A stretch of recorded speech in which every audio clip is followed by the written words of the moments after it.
You awake? Barely. Just finished the seating chart. Why are you texting so late? I need to tell you something. And you can't tell Mom yet. Oh God. What now? Did the caterer cancel? No. It's about Sarah. Your sister? What did she do? She called Dad today. So? They haven't talked in a year. That's a good thing, right? No. It was a bomb call. She told him she's getting married tomorrow. Tomorrow? To who? That's not even the lead. She told him she cleared out his bank accounts and sold the house. What? How is that even possible? Dad isn't that far gone. He'd notice a house sale. He has all those properties in the trust. She's been handling the paperwork for tax reasons for months. She must have forged his signature on the deed transfers. Holy shit. Is he okay?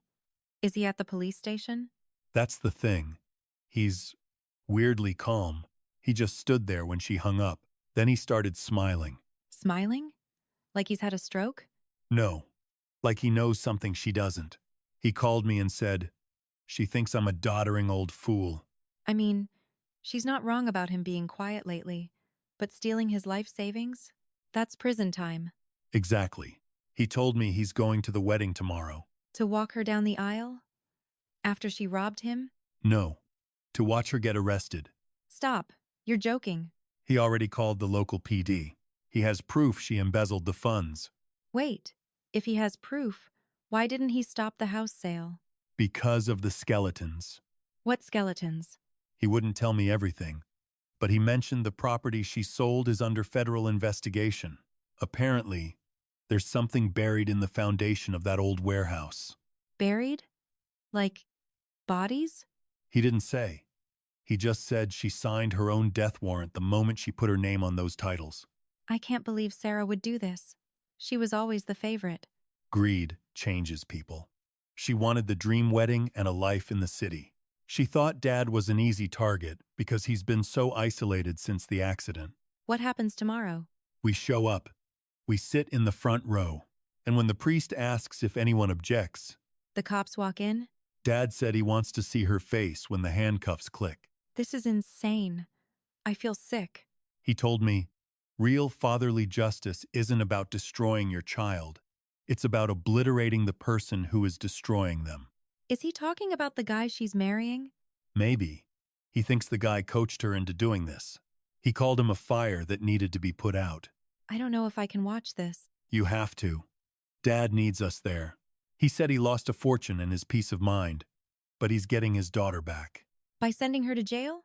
How does that work? He thinks the brutal truth is the only shield she has left. He wants to break her so he can rebuild her.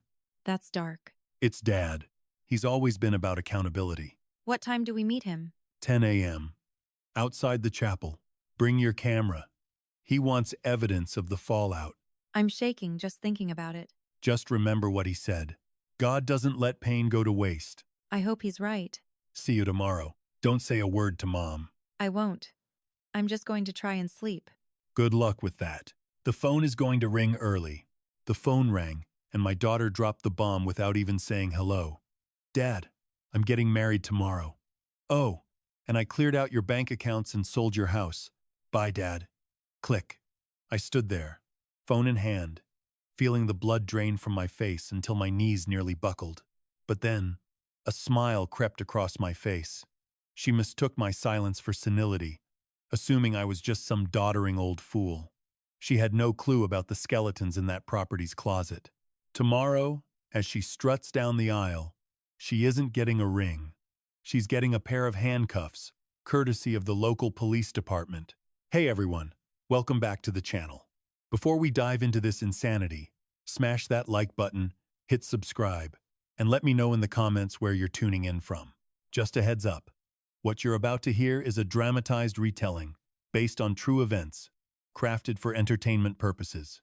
While the names have been changed, the nightmare scenario is very real, and the lesson here is one you can't afford to miss. When I saw that zero staring back at me, I didn't cry. I laughed. A loud, manic roar that bounced off the tile at 7:30 in the morning. It was the kind of unhinged cackle that probably had the neighbors debating whether to call a wellness check. Honestly, maybe I had snapped. I was slumped over my laptop at the kitchen table on Desert Ridge Boulevard, watching the steam vanish from my coffee. Outside, the Arizona sunrise was just cresting the hills, lighting up the saguaros in a blaze of gold. It was picture-perfect retirement bliss until I looked at the screen. Total carnage. Checking account. $1,732.14. It had been nearly $7,000 yesterday, but the savings? Zero. Down from $220,000. I did the classic double take, rubbed my eyes, slammed the laptop shut, and popped it open again. Still a big, fat goose egg. That's when the hysteria set in. What else is there to do? I spent 30 years as a bank manager, lecturing folks on fraud prevention, only to wake up and realize I was the mark. You either laugh or you put a bullet in your brain. I chose to laugh. My hands were weirdly steady as I clicked through the transaction history, considering I'd just been completely gutted. 3 massive hits to savings, 1 to checking, all dated October 24th, 2024. 9:47 in the morning, $90,000, wired to Ashley Mitchell. Account ending in 3782. Later that day at 2:18 p.m., $85,000 sent to B. H. Investment LLC. Then, October 25th, 11:03 a.m., a $45,000 wire to Luxury Weddings AZ. Finally, October 26th, at 3:42 p.m., a $5,500 ATM withdrawal at Scottsdale Fashion Square. Grand total, $225,000. Gone, Ashley Mitchell. My own flesh and blood. I stared at the pixels forming her name. 32 years old, mid-level marketing coordinator, living the high life in Scottsdale. She drives a leased Honda and only calls her old man twice a month, maybe 3 if she's short on rent. And now, apparently, she had wiped me clean. Right on cue, the phone buzzed. Caller ID, Ashley Mitchell. I hesitated, my finger hovering over the decline button. I considered letting it go to voicemail. I could just pretend I hadn't logged in, play the part of the oblivious victim. Let her keep thinking I was just some clueless geriatric. But I wasn't clueless. I was a banker, damn it. I swiped right. Dad? She sounded euphoric, practically vibrating through the speaker. I have the best news. I stayed silent. Brandon and I are getting married this Saturday. Can you believe it? We decided to skip the long engagement and just go for it. Oh, and Dad? We bought a house. My knuckles turned white, gripping the phone. A house? Yes, it's perfect. 3 beds, 2 baths, pool in the back. You're going to love it. What's the address? My voice was steady, almost robotic. 2943 Canyon View Circle in Tempe. It's central to everything, and we got an absolute steal. 2943 Canyon View. My rental property. The investment I'd held for 9 years. The place generating $3,200 a month in passive income. The backbone of my retirement plan. The same plan she had just zeroed out. Amanda, I said, letting the words hang. That is my house. Dead silence, followed by a light, airy giggle. I know, Dad. That's the best part. I used that power of attorney you signed. You know, just in case you got sick or couldn't handle your own finances. So, I transferred the title, and we used the equity for a down payment. Isn't that amazing? It stays in the family. Power of attorney? I racked my brain. I never signed anything like that. That's not something you forget. I spent 30 years redlining legal contracts. I know exactly what a POA looks like. I knew the implications. And I certainly never would have handed my daughter the keys to the kingdom. Amanda, I growled, my voice dropping an octave. I never signed a power of attorney. The line went quiet again. Longer this time. Yes, you did, Dad. Back in September, when you were hospitalized with pneumonia, I brought you some forms. I told you it was just insurance paperwork. Remember? You signed everything. It started in September, inside a sterile room at Banner Desert Medical Center. My fever had spiked to 104.3, leaving me delirious for 3 days, barely strong enough to lift my head from the pillow. That was when Amanda visited. slipping a stack of documents under my pen and promising they were just routine hospital forms. I squeezed my eyes shut, trying to block out the memory. Amanda, I'm looking at the accounts right now. Where did the money go? What happened to the $220,000? Where is it? Dad, I already explained this. It went to the house, the wedding. Are you feeling all right? You sound completely confused. Confused. That was her angle. She actually thought I was losing my mind, or maybe she just needed me to believe I was. I'm fine, I said, my voice dropping to a whisper. I'll check on you later. Just wait, Dad. The line went dead. I sat in the silence of the kitchen, listening to the low, steady hum of the refrigerator. I stayed frozen in the chair, phone in one hand, eyes locked on the laptop screen. 0.00. My mind drifted to Caroline Mitchell, my late wife, and how she had sat at this exact table 34 years ago. She had been cradling a tiny, red-faced infant, tears of joy streaming down her cheeks. She's perfect, Caroline Mitchell had whispered to me. Warren, look at her. She is absolutely perfect. And she was right. Amanda was flawless back then. Smart, hilarious, and stubborn as a mule, the spitting image of her mother. Caroline Mitchell left us 3 years ago, February 14th, 2021. A wreck on I-10, just outside of Phoenix. It was one of those mundane tragedies that obliterates your entire world without a single second of warning. Before she died, I swore to her that I would always shield Amanda from the world. Take care of our little girl, Caroline Mitchell had said, squeezing my hand. I will, I promised. But nobody tells you how to protect someone from their own greed.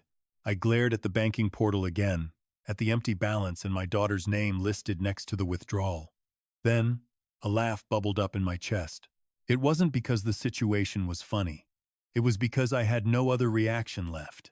My daughter just stole $250,000 from me, I said aloud to the empty room, and I'm just sitting here laughing.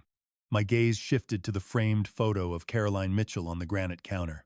I looked at her smile, her kind eyes, the way she always saw the good in people, even when they were rotten to the core. Caroline Mitchell, I whispered into the stillness. If you can see this, I'm so sorry. I failed you. I slammed the laptop shut. Outside the window, the Arizona morning was stretching out, golden and silent. Inside, I was alone with nothing but a cup of cold coffee and the echo of my own bitter laughter. 45 minutes later, I was still paralyzed at the kitchen window, staring blankly at the desert landscape. The saguaro cacti stood like silent sentinels in the dawn light. Their arms were raised as if they were asking the same question haunting me. Asterisk. How did I miss this? Asterisk. A guy like me isn't supposed to miss things like this. For 30 years, I was the go-to expert for anyone with money trouble. Warren Mitchell, the sharp branch manager at Desert Valley Bank in Gilbert, I was the man who could identify a forged signature from across the room. I was the one who saved dozens of elderly clients from wiring their life savings to con artists, posing as financial advisors or helpful relatives. Hell, I knew every scam in the playbook. Fake power of attorney paperwork, emotional blackmail, urgency traps. Sign this right now, Mom. Before it's too late. I had seen it all, and I had stopped it all until now. Now, I was the cautionary tale. I turned my back on the window and scanned the kitchen. The house was quiet, oppressively quiet. It had felt this empty for 3 years, ever since I lost Caroline Mitchell. This property at 4821 Desert Ridge Boulevard belonged to her before it ever belonged to us. She inherited it from her parents and locked it into a trust, ensuring it would always be safe.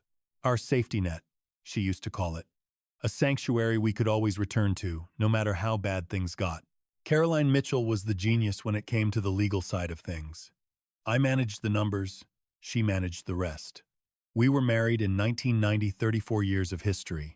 She was 24 then, fresh out of college with a teaching credential and a smile that could illuminate the darkest room. I was 26, sweating in a suit borrowed from my dad, clutching a ring I had scrimped for 6 months to afford. Amanda arrived 2 years later, our only shot at parenthood. Caroline Mitchell suffered complications during the birth, and the doctors broke the news that there wouldn't be any more children. We didn't mind. Amanda was everything we needed. She was more than enough. She was perfect. Or at least, I desperately wanted to believe she was. Then Caroline Mitchell died on Valentine's Day, 2021. It happened on the highway near Phoenix. She was driving back from a teacher's conference down in Tucson. A trucker fell asleep at the wheel and drifted into her lane. They told me she didn't suffer. They said it was instant. I'm not sure that knowledge makes the loss any easier to bear. After she was gone, I buried myself in my career. But I was 56, exhausted, and grief makes a man careless. I retired in 2022, 2 years ahead of schedule. The bank handed me a gold watch and a plaque mentioning something about dedicated service. I tossed it in a junk drawer and haven't looked at it since. I truly believed that walking away from the daily grind would bring me peace. I thought I'd finally have the mental space to process the silence, to properly mourn the woman who had been my anchor for over 40 years. But the silence just grew teeth. In the beginning, Amanda checked in weekly, maybe twice if I was lucky. But she was drowning in the hustle as a marketing coordinator for some firm over in Scottsdale, pulling in $65,000 a year, while bleeding out $1,650 a month for a shoebox apartment. She was chasing her own horizon. Terrified of becoming that suffocating old man, I loosened my grip. I threw myself into volunteer work at the Phoenix Public Library, teaching financial literacy to fellow seniors. You have to appreciate the dark humor in that. I was lecturing strangers on how to dodge the very pit I was blindly stumbling into. It occupied my days, though, kept the gears turning. At least, that was the lie I told myself. My safety net was supposed to be the rental property at 2943 Canyon View Circle in Tempe. I'd snatched that place up back in 2015, just before the real estate market went stratospheric. Dropped $340,000 on it. Today, you couldn't touch it for less than $500,000. David and Lisa Robinson had been the dream tenants since 2021. They paid like clockwork, treated the house like gold, and never made a peep. That $3,200 a month covered the taxes and insurance with plenty left over for a rainy day. Between that passive income and my nest egg, I was bulletproof, comfortable, secure, until I wasn't. I dragged myself back to the table and woke the laptop. The banking portal stared back at me, unblinking. $1,732.14 in checking. $0 in savings. I forced myself to scan the transaction history again, though the lines were already burned into my retinas. Ashley Mitchell, BH Investment LLC, Luxury Weddings, AZ. It was my own flesh and blood, my brilliant, beautiful girl, the same girl I taught to balance on two wheels, the teenager who soaked my shirt with tears when her high school sweetheart broke her heart, the young woman who stood like a statue beside me at Caroline Mitchell's funeral, crushing my hand in hers, holding on as if I were the only thing anchoring her to the earth. "I've got you, Dad," she had whispered. "I promise." And like a fool, I bought it. Hook, line, and sinker. I shut my eyes and Caroline Mitchell's face floated up from the dark. Not the hollowed-out version from the hospital, but the glowing, exhausted mother holding our newborn. "She is perfect, Warren. Absolutely perfect." "I failed you," I murmured to the dust motes. "I am so incredibly sorry." I snapped my eyes open and faced the screen. 30 years of showing people how to spot a con, how to lock their gates, how to see the red flags. And I missed every single one, because the thief had my eyes, and love is a hell of a blindfold. I grabbed my cell and punched in the search. Elder Financial Abuse Attorney, Phoenix, Arizona. James Mercer Law Firm sat right at the top, 5 stars. Sharks in fraud and estate disputes. I stared at the digits until they blurred. This was the cliff's edge. Making this call meant burning the bridge for good. There was no oops, no misunderstanding, no fantasy where Amanda fixes this. This was me signing a warrant against my own child. I hit dial. 2 rings, then a professional voice. "James Mercer Law Firm. How may I direct your call?" I inhaled sharply. This is Warren Mitchell, I managed. I need representation. My composure fractured on the last word. My daughter cleaned me out. They promised a call back within the hour. I killed the connection and looked at the clock. 9 o'clock sharp. I had a class to teach at noon. Not today. I sat frozen at the kitchen island, phone gripping my palm. The silence in the house usually hummed, but today it screamed. It had been quiet for 3 years, but this wait was different. On autopilot, I swiped open my gallery. Caroline Mitchell at the Grand Canyon. Amanda in her cap and gown. An orange desert sunset. Then I froze. A scan of an old photo from the summer of 1999. Amanda, just 8 years old. Chaos of crayons around her. She was beaming, missing a front tooth, holding up her masterpiece. My daddy the hero. The memory hit me like a physical blow. Scottsdale, 1999. Late July afternoon, heat radiating off the asphalt like a furnace. I just walked in from the bank, suit jacket heavy, sweat sticking to my shirt. Amanda was hunched over the table, focused intensely on yellow construction paper. Caroline Mitchell was at the stove, humming while the pasta water boiled. "Daddy, look!" She thrust the drawing at me, a stick figure with a cape and a jagged W on the chest. Me, soaring, pulling a little girl up with me. "You're Superman," she beamed, lighting up the room. "And I'm your sidekick," Caroline Mitchell laughed. "Your daughter thinks you're invincible. Don't let it go to your head." I knelt beside Amanda, yanking my tie loose. "This is a masterpiece. Can I keep it?" She nodded, dead serious. "You have to. That's how you protect me from the bad guys." I pulled her in, breathing in that strawberry shampoo smell. "I'll always protect you, kiddo. I promise." Pinky promise. She smiled and went back to her coloring book. Caroline Mitchell caught my eye from across the room. Her smile held a warning I didn't understand back then. Asterisk. Don't make promises you can't keep. Asterisk. But I thought I had forever. I swiped to the next photo. June, 2009. Amanda's high school graduation. The scorched lawn of Desert Vista High. Amanda in cap and gown, diploma in hand, looking entirely too grown up. Caroline Mitchell and I flanking her, arms around her shoulders. She was crying. "Thank you for everything." Her voice cracked. "I know I wasn't easy, but I love you guys. Both of you. I'm gonna make you proud. I swear." I laughed. "You already do, honey." "I'm serious, Dad." Caroline Mitchell kissed her temple. "You always have, sweetheart." We snapped the photo right after. 3 wide smiles. Amanda in the middle, holding us together. She looked so happy. I wondered when the rot set in. I swiped again, and my chest tightened.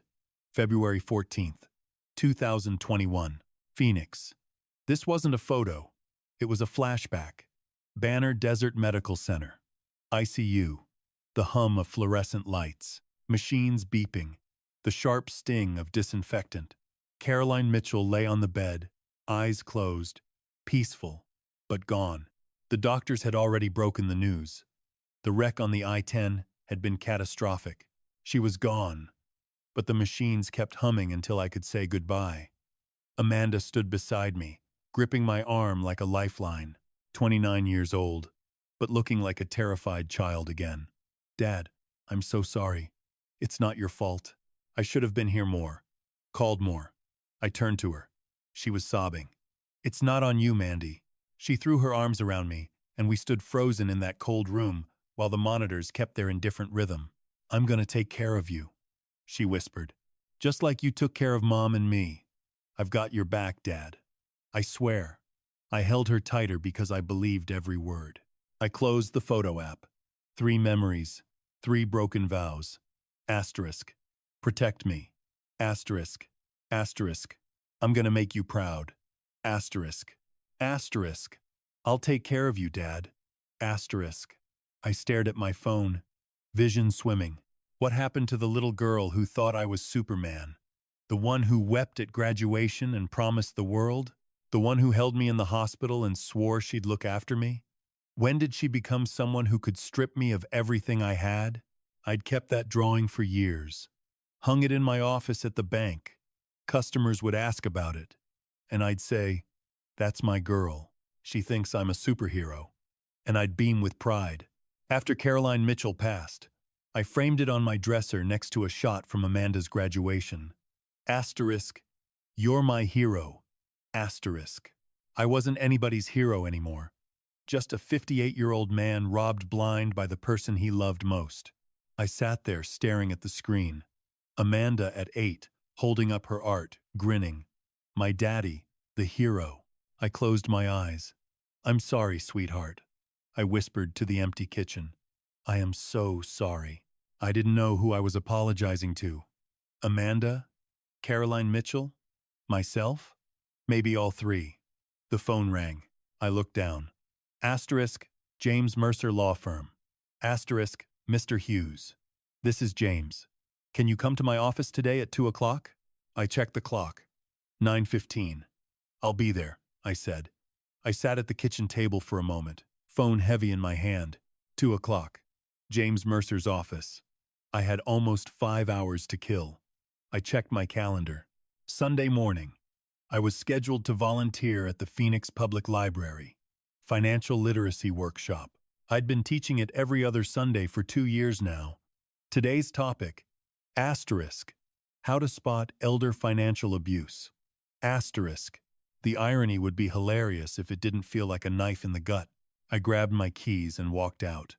By 10 o'clock, I was pulling into the library lot. The building was quiet on Sundays. Just a handful of folks browsing the stacks, a few kids in the children's section. I headed to the community room and started setting up. Laptop, projector, handouts stacked by the door. Slide 1. Asterisk. Elder financial abuse. Warning signs. Asterisk. I stared at the screen and felt something twist in my chest. The seniors would start filing in at 11:30. I had exactly 90 minutes to glue the pieces of my composure back together. Collapsing into a folding chair, I squeezed my eyes shut, but darkness only projected her face onto my eyelids. 2021. The year Caroline Mitchell left me. In the beginning, Amanda was my anchor. She called constantly, spending weekends helping me purge the ghosts from the attic, sorting through Caroline Mitchell's wardrobe, the paperbacks, and those delicate ceramic sparrows she had cherished for decades. "We are in this together, Dad," Amanda had promised, sitting cross-legged on the floor amidst a fortress of cardboard boxes. "I am not going anywhere." And she meant it, for a minute. Then came 2022, the year I hung up my suit and retired. The silence crept in gradually. The calls dwindled to a weekly obligation. Amanda was grinding as a marketing coordinator for a firm in Scottsdale, pulling down $65,000 a year, yet always drowning in rent and credit card debt. "Sorry I have been MIA, Dad. Work is a nightmare." "I get it, sweetheart. You have your own life." I said it, and I stuck to it. I refused to be the needy widower guilt-tripping his kid for attention. So, I stopped reaching out. I just stared at the phone. 2023, the year she physically drifted away. That March, Amanda signed a lease on a slick apartment in Scottsdale. $1,650 a month for a one-bedroom. Only 15 miles away, but it felt like she had moved to Mars. "It is close to the office, Dad. Upscale neighborhood. That is wonderful, honey. Happy for you." Contact withered to once a month. Sometimes she would answer. Usually, she wouldn't. "Can't talk. Work chaos. Call you later." The callback never came. The silence in my house grew heavy. I resigned myself to microwave dinners and canned chowder, eating alone in the blue glow of the television. I would stare at Caroline Mitchell's photo on the mantel and plead with it. "What am I doing wrong?" I would ask the empty room. "Why is she freezing me out?" Caroline Mitchell's frozen smile offered no clues. Fred Davidson, my old banking buddy, was my only lifeline once a month. We would nurse beers on the patio, debating the Diamondbacks' bullpen, anything to avoid the elephant in the room. "Call her, Warren," Frank urged one humid evening in June. "Just pick up the phone." I do call. She screens me. "Then drive over there. Make her talk to you." "I am not going to ambush my own daughter, Frank." He shrugged, taking a swig. Suit yourself. But rotting in this chair is not a strategy. He was right. But I was stubborn. Early 2024, the year the floor fell out. By spring, Amanda and I were strangers. Communication was reduced to robotic texts. Happy birthday, Dad. Thanks, sweetheart. Love you. No voice, no FaceTime.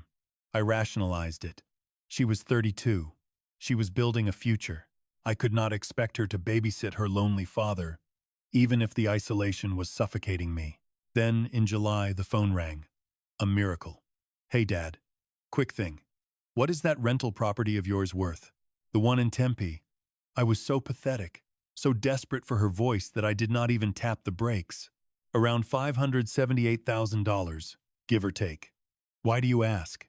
Just curious. Brandon and I were discussing real estate assets. Brandon, my boyfriend. I will fill you in later. Gotta run. Love you. Click. I should have interrogated her. Who the hell was Brandon? Since when was she seeing someone? Why the sudden audit of my assets? But I stayed silent, because I was just so damn grateful she had dialed my number. I snapped my eyes open. The sterile community room coming back into focus. Loneliness is a blinder. I had not noticed whether she was drifting away or circling like a shark. I missed every red flag. The clock hit 11:30. The seniors began shuffling in. Mrs. Patterson claimed her throne in the front row. Mr. Kim camped in the back with his notepad. Morning, Warren, Mrs. Patterson chirped. Ready to teach us how to spot a con artist? I plastered on a fake smile. Always. I went through the motions on autopilot explaining phishing, account security, and never signing unread documents. I warned them about strangers, but emphasized that the most dangerous threats often wear familiar faces. Any questions? I asked, checking my watch. Mrs. Patterson's hand shot up. What if the thief is someone you love? Someone you trust with your life? I stared at her, the air leaving my lungs. That is the worst spot to be in, I whispered, because you never see the knife coming until it is already buried in your back. The room went dead silent. I snapped the laptop shut. Watch your backs out there. The class shuffled out, muttering thanks as they cleared the room. Mrs. Patterson hovered in the doorframe. Warren? You holding up okay? Never better. I lied through my teeth. Just a long week. She didn't buy it, but she nodded and let it slide. I threw my gear into the bag and hit the parking lot. 1:15 in the afternoon. The drive home was dead silent. Inside, the house felt cavernous. I stared at Caroline Mitchell's portrait on the mantel. I was blind. Cat, I choked out. The quiet just got to me. My bad. I marched upstairs and stripped. On went the navy blue suit, the heavy armor I used to wear for corporate wars. The glass reflected a wreck, 58 years of mileage, but the eyes were hard. Still breathing. I snatched the computer, the cell, and the thick dossier of bank records fresh off the printer. 1:45. I stepped onto the porch. Pity party was over. Time to resurrect Warren Mitchell. James Mercer operated out of a glass fortress on Camelback Road. Mahogany desk, leather that smelled like money, view of the whole city. I took the chair opposite him, clutching the evidence like a shield. He didn't interrupt while I spilled the ugly truth, the drained accounts, the fake signatures, the rental scam. Maxwell reclined, studying me. Let's talk about the boyfriend, he said. Timeline? I exhaled deeply. April. Start to finish. April 2024. My place. Saturday night. Amanda rang me up first time in a month asking to bring a +1 for supper. You gotta meet Brandon, Dad. He's special. I couldn't say no, so I said yes. Doorbell rang at 6 sharp. She was beaming. The guy next to her looked like a GQ cover model 6:1. Dark hair, tailored fit, charcoal gray suit, and a timepiece that caught the overhead light. Mr. Hughes, he said, gripping my hand like a vice. Honor to meet you. Heard great things. I ushered them in. It's Warren. Mandy poured the wine. Brandon owned the sofa, totally relaxed. Real estate game, right? I pressed. Bingo. Investments. My folks built Hayes Properties LLC. We handle the big stuff, skyscrapers, strip malls. You been in the game long? Decade or so. Mom and Dad founded it. I'm running the show now. He spun a good yarn name-dropping heavy hitters in Paradise Valley, citing zoning laws and upcoming projects. He threw around buzzwords ROI, cap rates. Sounded legit, but my radar pinged. Something didn't sit right. Maybe he was too polished, scripted, like a late-night infomercial host, not a businessman. Or maybe it was the wrist candy. 3 decades in banking teaches you to spot a fake tag hewer from across the room. That thing was a knockoff. I kept my mouth shut, though. Mandy looked ecstatic. What was your read? Maxwell asked, pen hovering. On paper? A catch, I said. But my gut was screaming run, too slick. Trying too hard to close the deal. Maxwell noted it. Go on. July, I said. The Meet the Parents dinner. July, 2024. The arrogant butcher downtown. Friday night rush. The parents beat us there. Linda Hayes, 50-something, dressed to kill. She stood up, warmth radiating. Warren! Finally. Mandy's raved about you. Richard Hayes was older, gray, the silent type. Gave me a limp handshake, muttered about the heat, and sat down. We ordered. Linda ran the conversation. 20 years building the empire, she bragged. Dick and I scraped it together from dirt. Brandon's the CEO now. We're just so blessed he found your daughter. She grinned. We want to give them a leg up.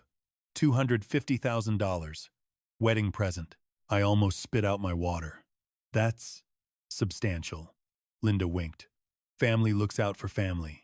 Richard mumbled about his golf handicap. Linda fantasized about retiring to the red rocks of Sedona. The kids played footsie under the table. I walked away thinking they were salt of the earth. I was a fool. Any red flags? Maxwell pressed. Not then, I confessed. They looked like the American dream. Then came August. He popped the question. I can still hear the phone call playing on a loop in my head, her voice trembling. Dad! He popped the question. We're getting hitched. I forced out the standard fatherly response. That's incredible, honey. I'm thrilled. I lied. My gut was twisting into knots. Maxwell, I said to the man across the desk. They barely knew each other's middle names. 4 months. It was moving at breakneck speed, but I refused to be the grumpy old man standing in the way of true love. I didn't want to lose her, so I kept my mouth shut. I played the part. I faked the joy. Maxwell stopped writing, the scratching of his pen replaced by a heavy silence. Mr. Hughes, I'm looking at a parade of red flags here, he said. The whirlwind romance, the flashiness, the money burning a hole in their pockets, and these in-laws supposedly putting up $4 million? He leaned back in his chair. We need to scratch beneath the surface. How do we do that? I asked. I'm bringing in a specialist. Michael Brady, Best P.I. in Phoenix. He's going to turn Blake Harrison inside out. Bank statements, rap sheet, credit history, shell companies, liens, the works. I gave a slow, grave nod. Pull the trigger. Maxwell scribbled a note, then locked eyes with me. Walk me through the cash flow, he commanded. When did the bleeding start? I squeezed my eyes shut, replaying the timeline. June. Just a few months back. Give me the details. June 2024, I began. It was a Tuesday. The sun was relentless. I was out back, trying to keep Caroline Mitchell's cactus garden alive.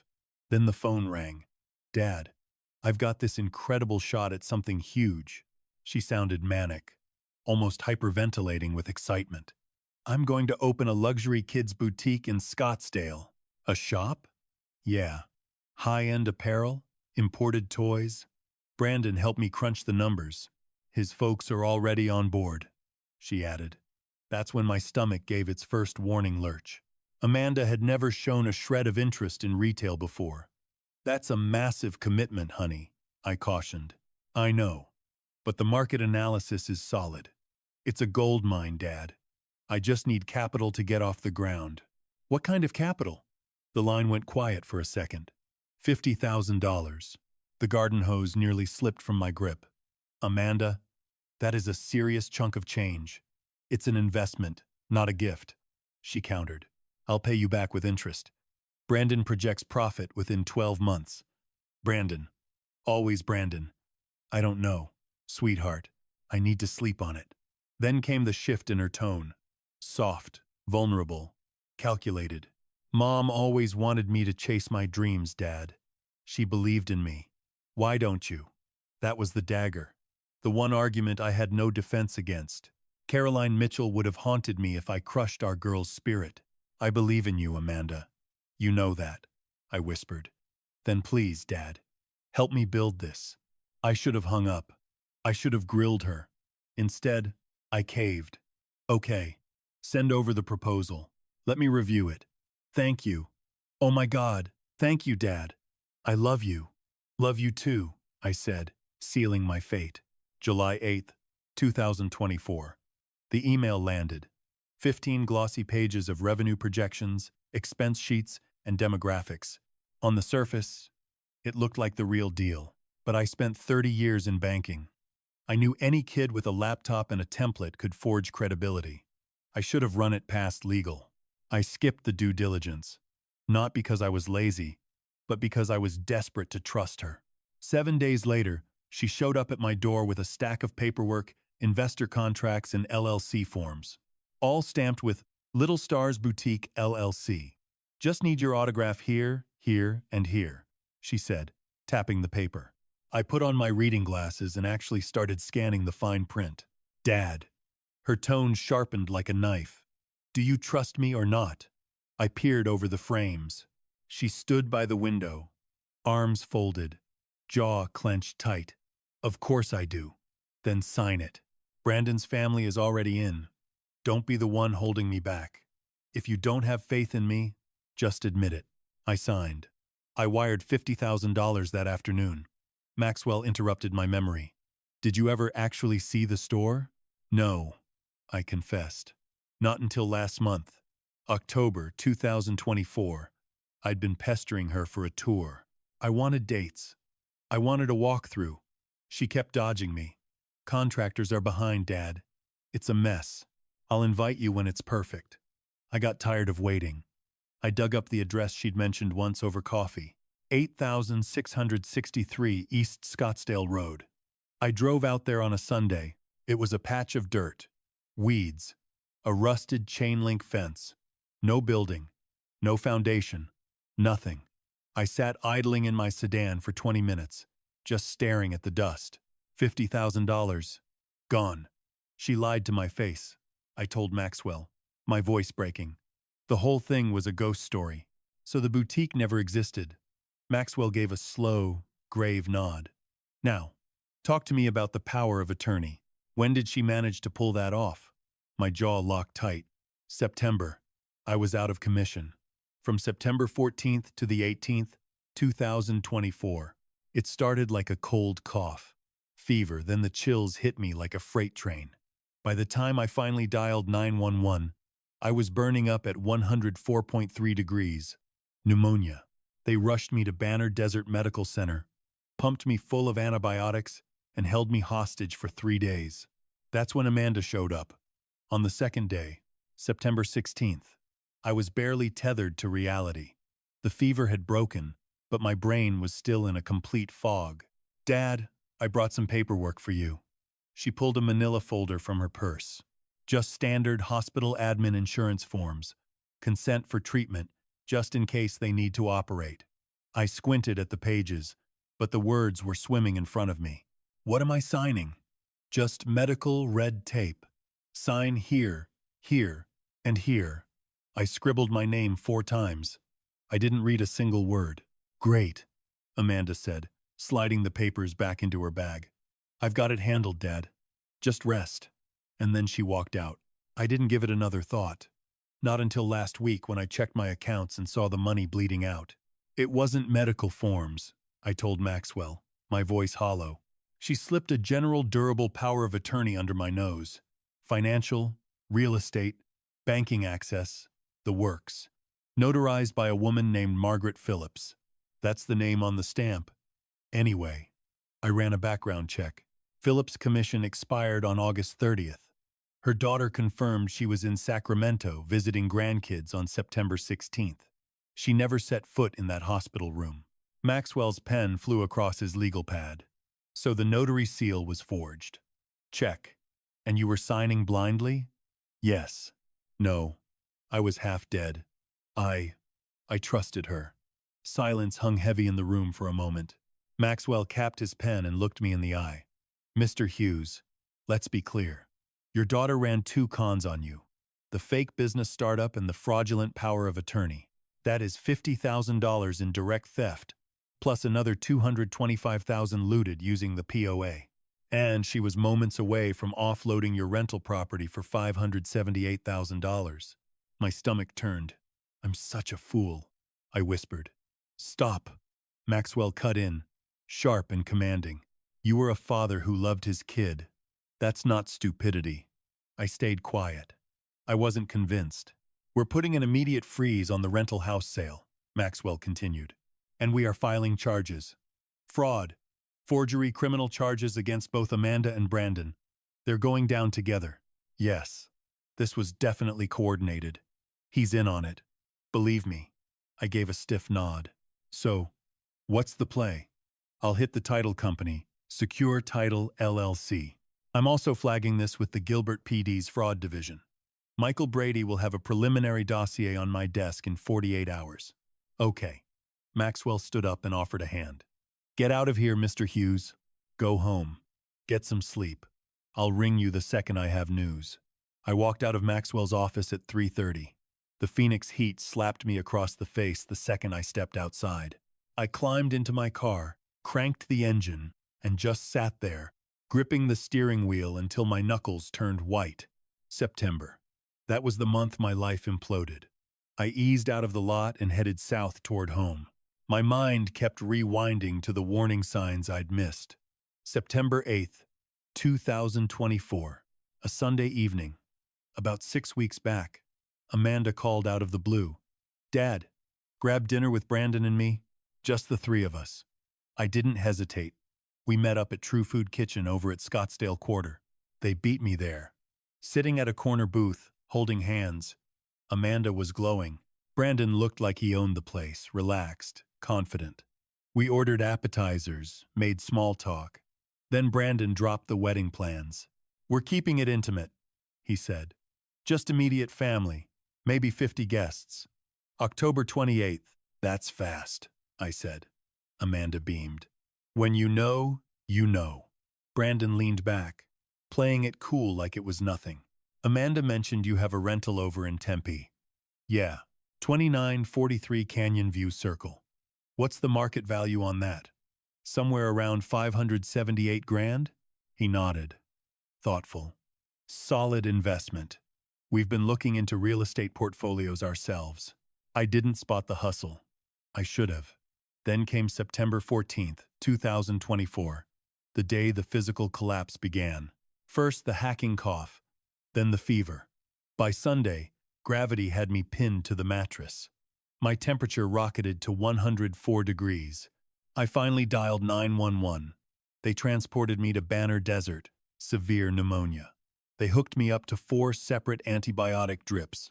They told me I wasn't going anywhere for a few days. The first 48 hours are a black hole. Just the burning fever, the rhythm of the machines, and nurses checking my vitals. Not a visit, not a call. Silence until September 16th, 2024. She finally materialized that Monday afternoon. I was drifting in bed, fighting a losing battle to keep my eyelids apart. The fever had snapped that morning, leaving me drained and in a haze. Dad? The voice dragged me back to the surface. Amanda hovered by the bedside, clutching a manila folder like a shield. Hey, kiddo, I croaked. You made it? Of course, she said, sinking into the chair. How you holding up? Wiped out, I whispered, but still kicking. Good. She didn't waste a second opening the file. I need to clear up some admin, she said. Standard procedure. Insurance claims, surgical consent, just in case things go south. I squinted at the pages, but the ink swam before my eyes. What's all this? Just red tape, Dad. You know how hospitals are. They want a signature for breathing the air. She uncapped a pen. Sign here, here, and right here. 4 sheets of paper. My brain couldn't lock onto a single sentence. Mandy, I can't focus. It's fine, Dad. I've proofed everything. It's just permission slips. Nothing heavy. I scribbled my name 4 times. I didn't process a single letter. September 22nd, 2024. I'd been discharged on the 20th. I was still a wreck, bone-tired. That Sunday morning, an email pinged from Amanda. Subject line, insurance docs. For your records, it read, with P, D, F, attachments. I cracked open my laptop, stared at the screen, and hit delete. Exhaustion won out. I assumed if it mattered, she'd say so. I never even clicked the files. October 27th, 2024. 4 in the afternoon. I rolled into my driveway. The place was silent, same as always. I killed the engine and just sat there, staring at my front door. It was a setup. The long game. That dinner on September 8th when Brandon started fishing about my rental assets. The bedside ambush on the 16th when my brain was mush. The follow-up email on the 22nd when I was too gassed to check. She waited for the perfect moment of vulnerability. Then she plunged the knife. That hospital visit wasn't love. It was a heist. I hauled myself out of the car and stepped inside. Shadows clung to the living room walls. The curtains had been drawn for days. I shuffled to the fireplace and froze. Caroline Mitchell's silver-framed portrait stared back. Taken on our anniversary, 5 years before we lost her. She looked glowing. I lifted the frame. You always said our girl was sharp. The words caught in my throat. You were so proud. Honor roll. Full ride. You told everyone she was unstoppable. My chest constricted. I just wish you'd warned me, I rasped, that she'd turn that brilliance against her own father. I was still clutching the picture when my cell buzzed. I placed Caroline Mitchell back on the mantel and checked the screen. No caller ID. I almost let it go to voicemail, but a gut feeling forced my hand. Hello, Warren?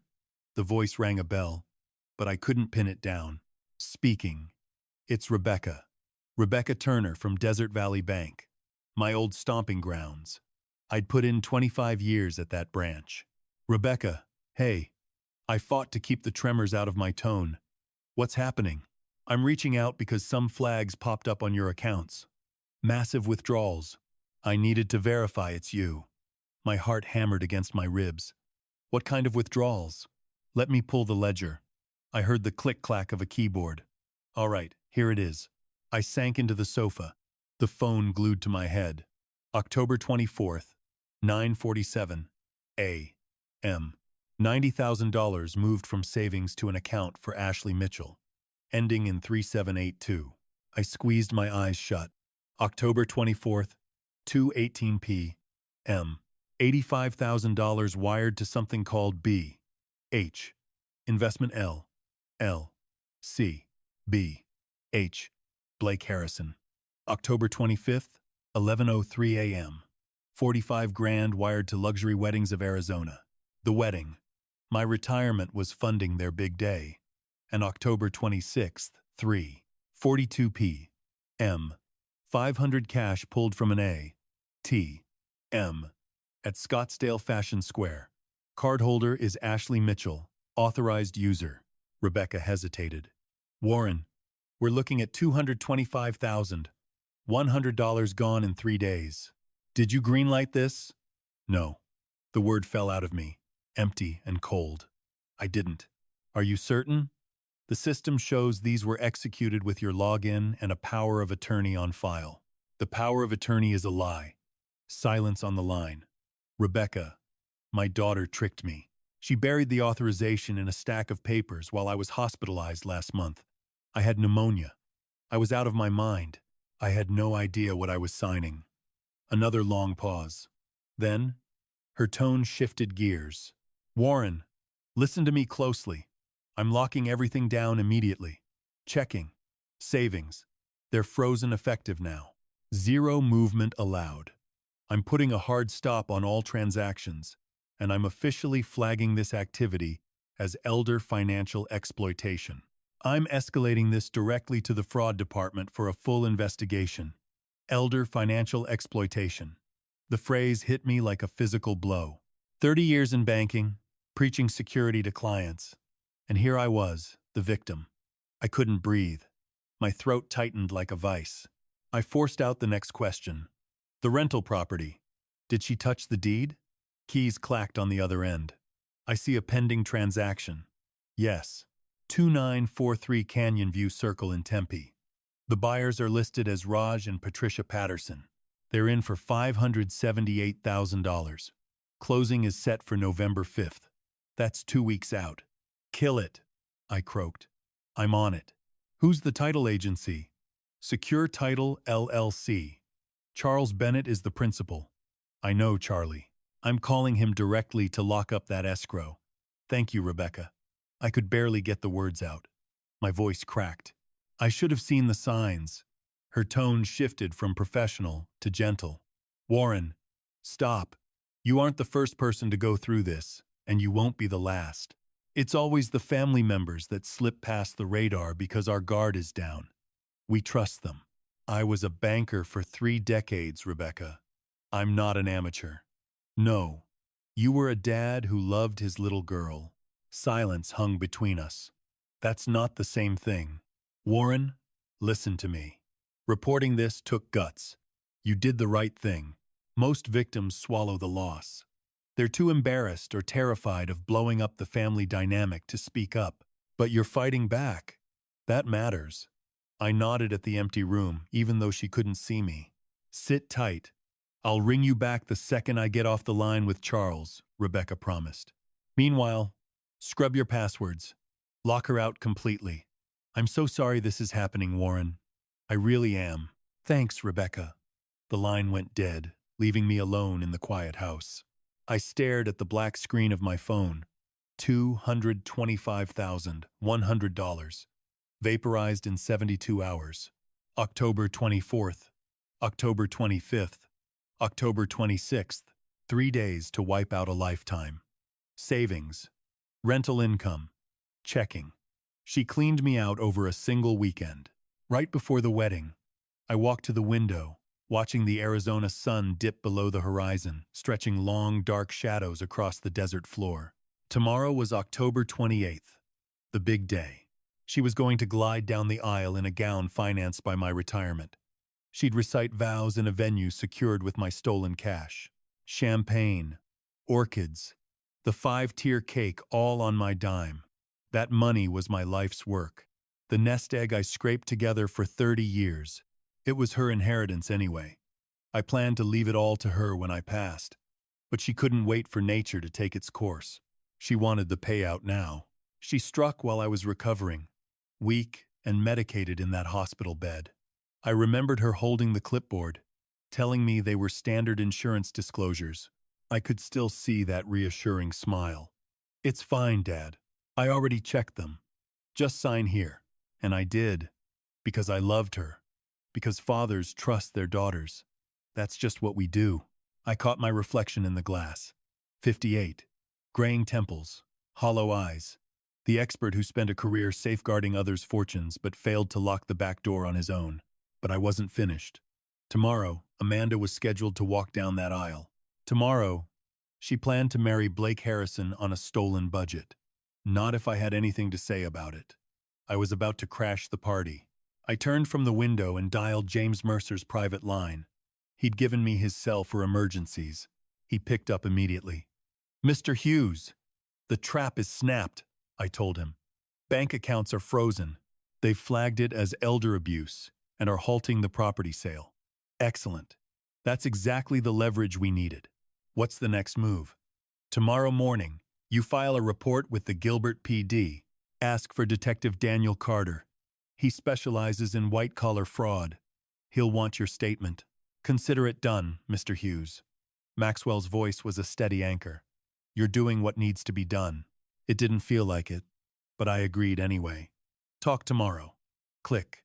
I stood in the center of my living room, paralyzed, phone in hand, $225,000 gone.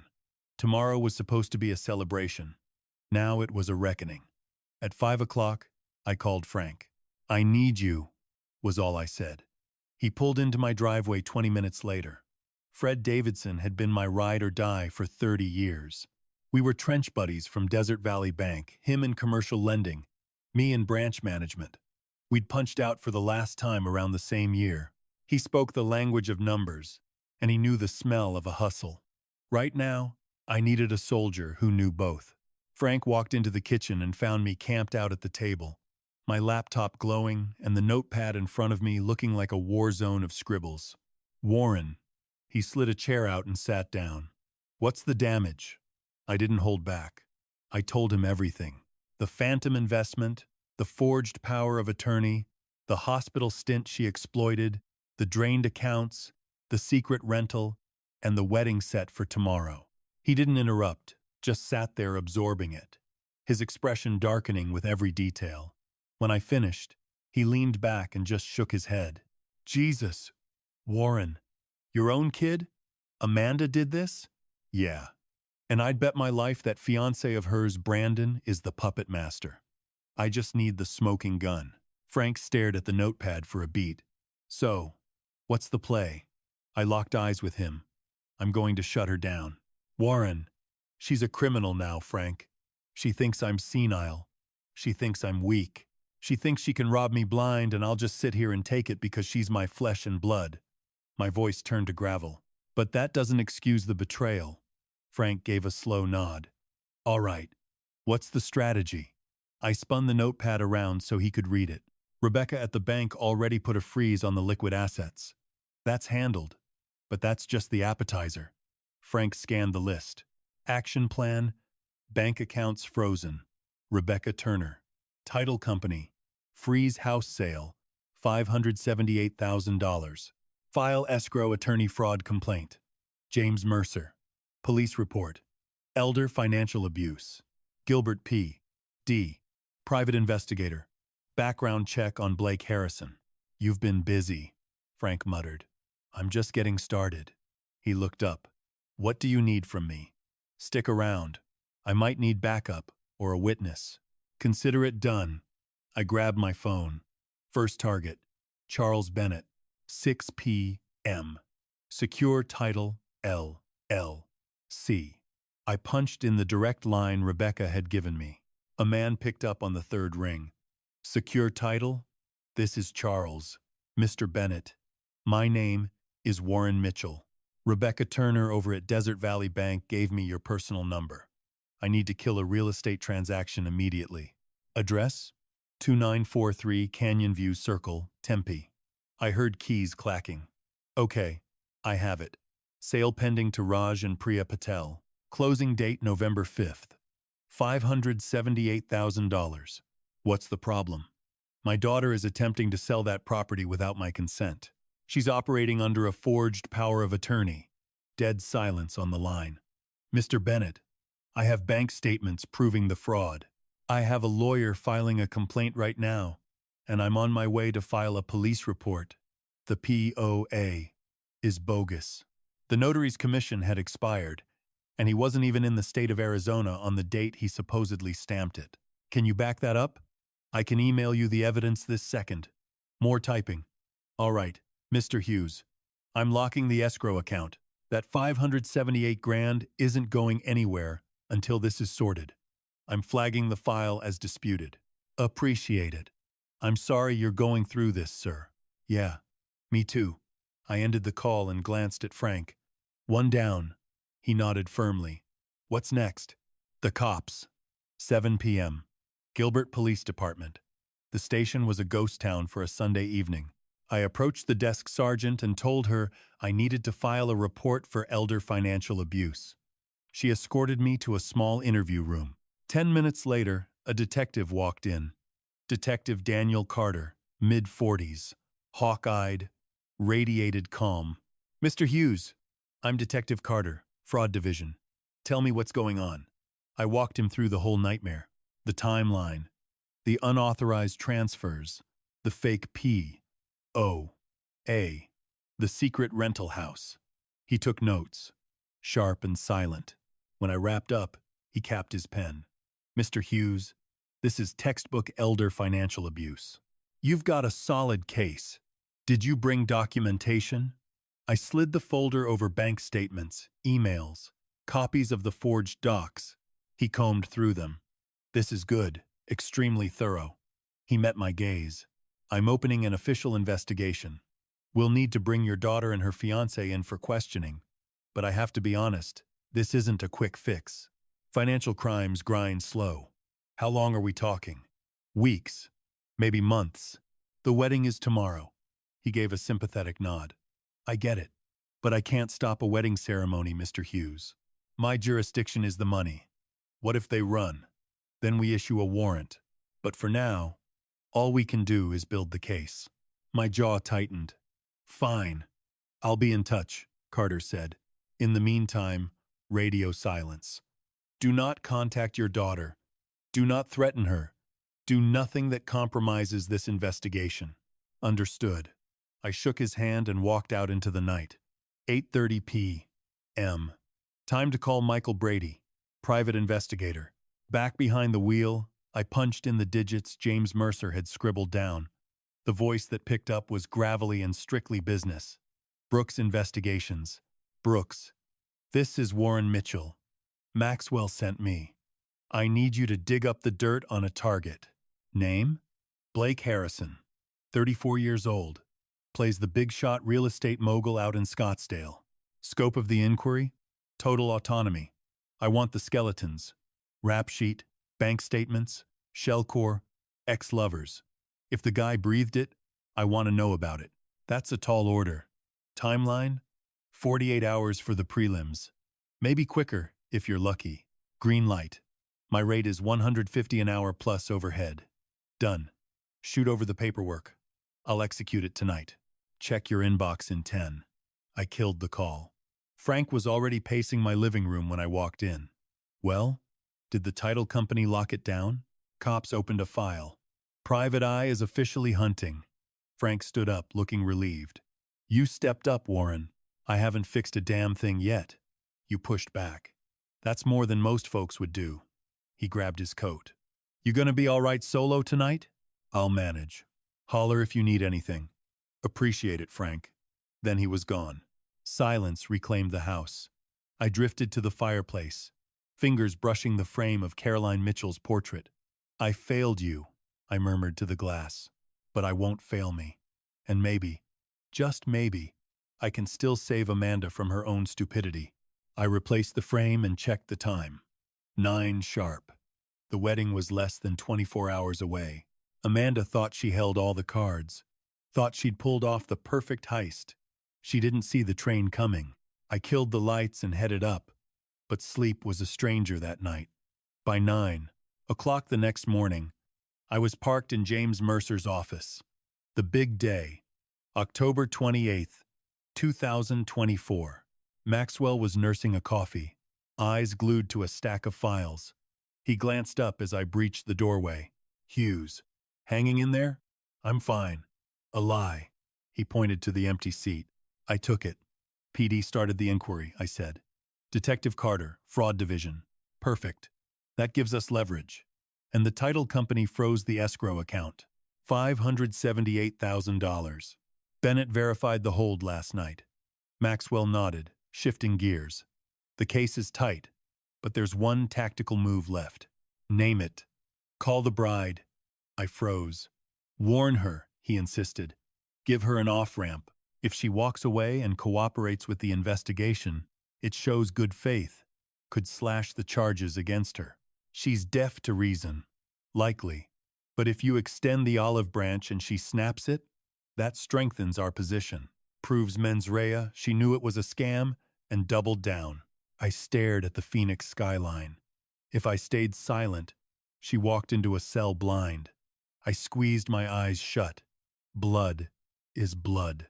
Despite the betrayal, she was my kid. Okay, I breathed. I'll dial. Maxwell slid his device across the mahogany. Use my burner. She probably blocked you. I grabbed it and punched the keys. 3 rings. Then, her voice. Hello? Chirpy. Excited. She didn't recognize the number. Amanda, I said. It's Dad. Dead air. Dad. The temperature dropped 10 degrees. What is it? I'm literally in hair and makeup. I can't do this right now. You need to listen. And you need to listen now. I know everything. The power of attorney, the cash drain, the house sale, a heartbeat of silence. You're delusional. Cut the act. I spent 30 years in banking. I can smell a hustle from a mile away. You authorized that power of attorney. You signed. You forged the notary seal, Amanda. Margaret Phillips' commission expired August 30th, and she was in Sacramento on September 16th, the day you claim she stamped my paperwork. Static. I put a P.I. on him, Amanda. I have the file on Brandon. The guy is a ghost. Stop it. He's got a kid, Chloe, 4 years old. Mom's a hygienist in Tempe named Melissa Roberts. Your millionaire owes $42,000 in back child support. He's got an active warrant. Liar. And those people in the front row? They aren't his parents. Linda and Richard Hayes don't exist. That's Denise Crawford and Alan Porter, local theater actors. He cut them a check for $4,500 to play the part. I could hear the hyperventilation on the other end. Amanda, Brandon is a grifter. It's a script. He took Michelle Turner in Denver for $95,000.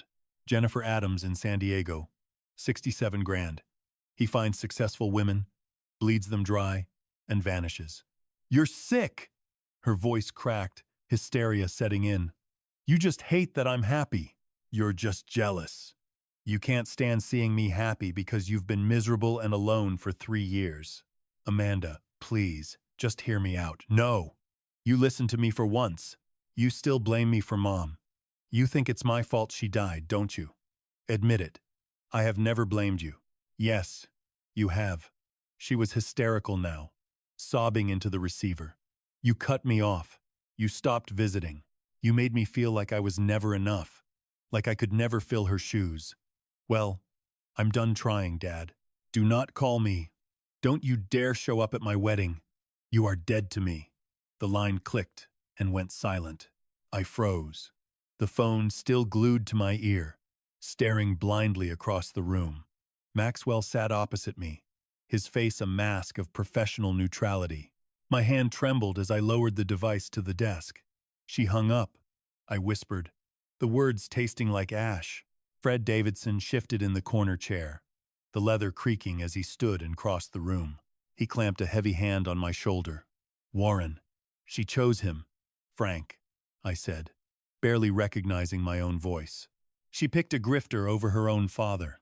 She's afraid, Frank muttered. He's got inside her head. That's how predators work. Then I have to destroy him, I said, even if she hates my guts for the rest of her life. Maxwell opened a drawer, retrieved a thick manila envelope, and slid it across the mahogany.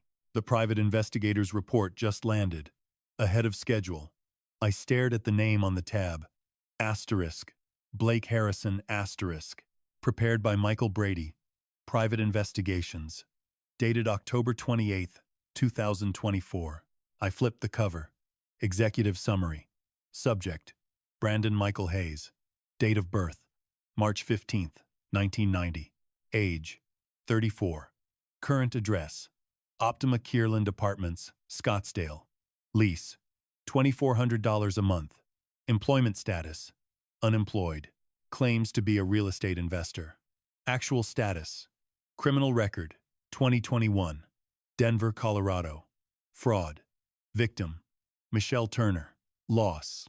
$95,000. Charges filed, but the suspect fled the state. 2022. San Diego, California. Fraud. Victim. Jennifer Adams. Loss. $67,000. Charges filed. Suspect fled again. Outstanding warrants in Maricopa County for failure to pay child support. Amount owed. $42,000.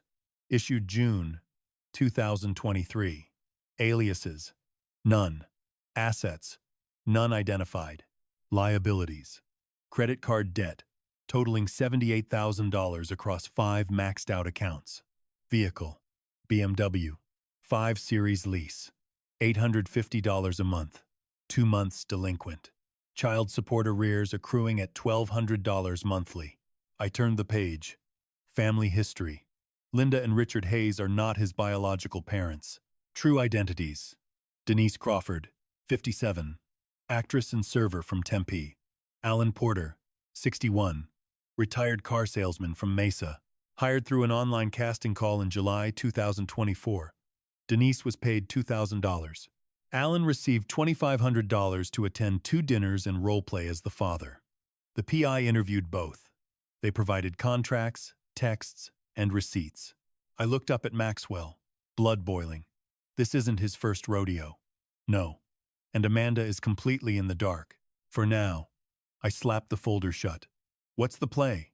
Maxwell leaned over the desk. We wait. Let the ceremony finish. Let Brandon think he's won the lottery. Then, when his guard is down, we drop the hammer. Timeline? A few days. Maybe a week. Detective Carter needs to finalize the witness statements. But when we move, it'll be swift. I stood up. I can't be here right now. Mr. Hughes, Maxwell said as I reached the door. You did the right thing warning her.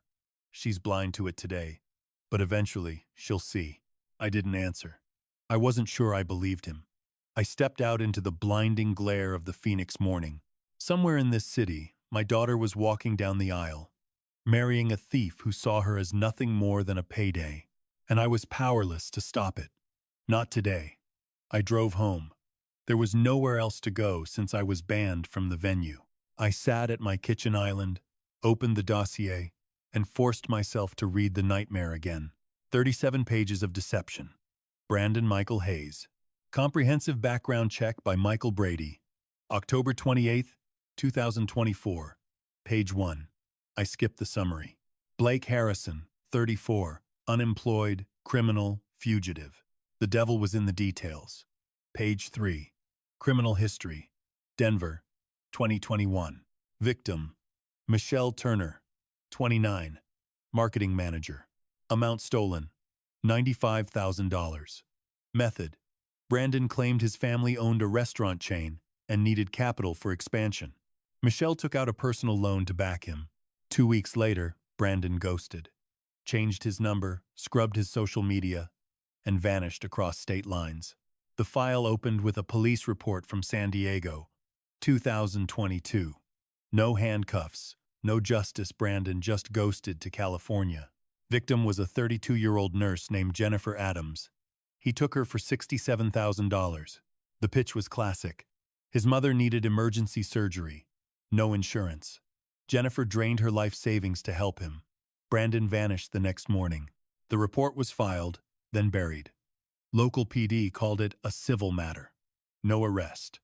By then, he was already halfway to Arizona. I dropped the paper on my desk and stared at the blank wall. He'd run this play twice before. Now he was running it on us. I flipped to page 8. My daughter's future husband. By the numbers. The guy was drowning. $78,000 in debt across 5 credit cards, every single one maxed out. He drove a BMW 5 Series, an $850 monthly lease he hadn't paid in 2 months. The repo order was already in the system. His apartment at the Optima in Kirkland? $2,400 a month.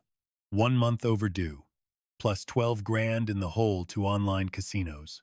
And the baggage, $42,000 in back child support. He was supposed to pay $1,200 a month. Total debt, $132,000. Verifiable income? 0. He was sinking fast, and he was using my money, using my daughter as a life raft. Page 14. The business audit. Hayes Properties LLC. Sounds legit, right? Except the registration was a shell. No tax filings, no employees, no office. The website was built in June 2024 on a free Wix template. No real content, no client testimonials, no portfolio. The investigator's conclusion was brutal. Hayes Properties is a fabrication. The business doesn't exist.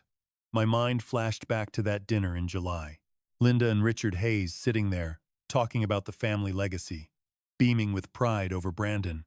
It was all smoke and mirrors. Page 19.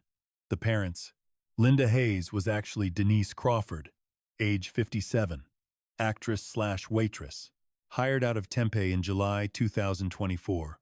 Online ad, payment of $2,500 to play the role of Brandon's mother for 2 dinners. The evidence was undeniable. Signed contracts, texts, a Venmo receipt labeled The Arrogant Butcher. July 12, 2024. The PI tracked Denise down. She folded immediately. I thought it was harmless. Just acting. I didn't know he was stealing from anyone. Richard Hayes was really Alan Porter, 61 years old, retired car salesman from Mesa, hired through the same ad, July 2024, paid $2,000 to play father. Same paper trail, contract, texts, receipts. When the PI interviewed Alan, he confirmed everything. I needed the cash. I'm living on Social Security. $2,000 for a couple of dinners seemed like easy money. God, I feel terrible now.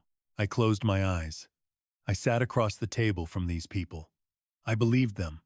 I thought they were a nice, normal family. Page 25. The Secret Family. Chloe Hayes and Melissa Roberts.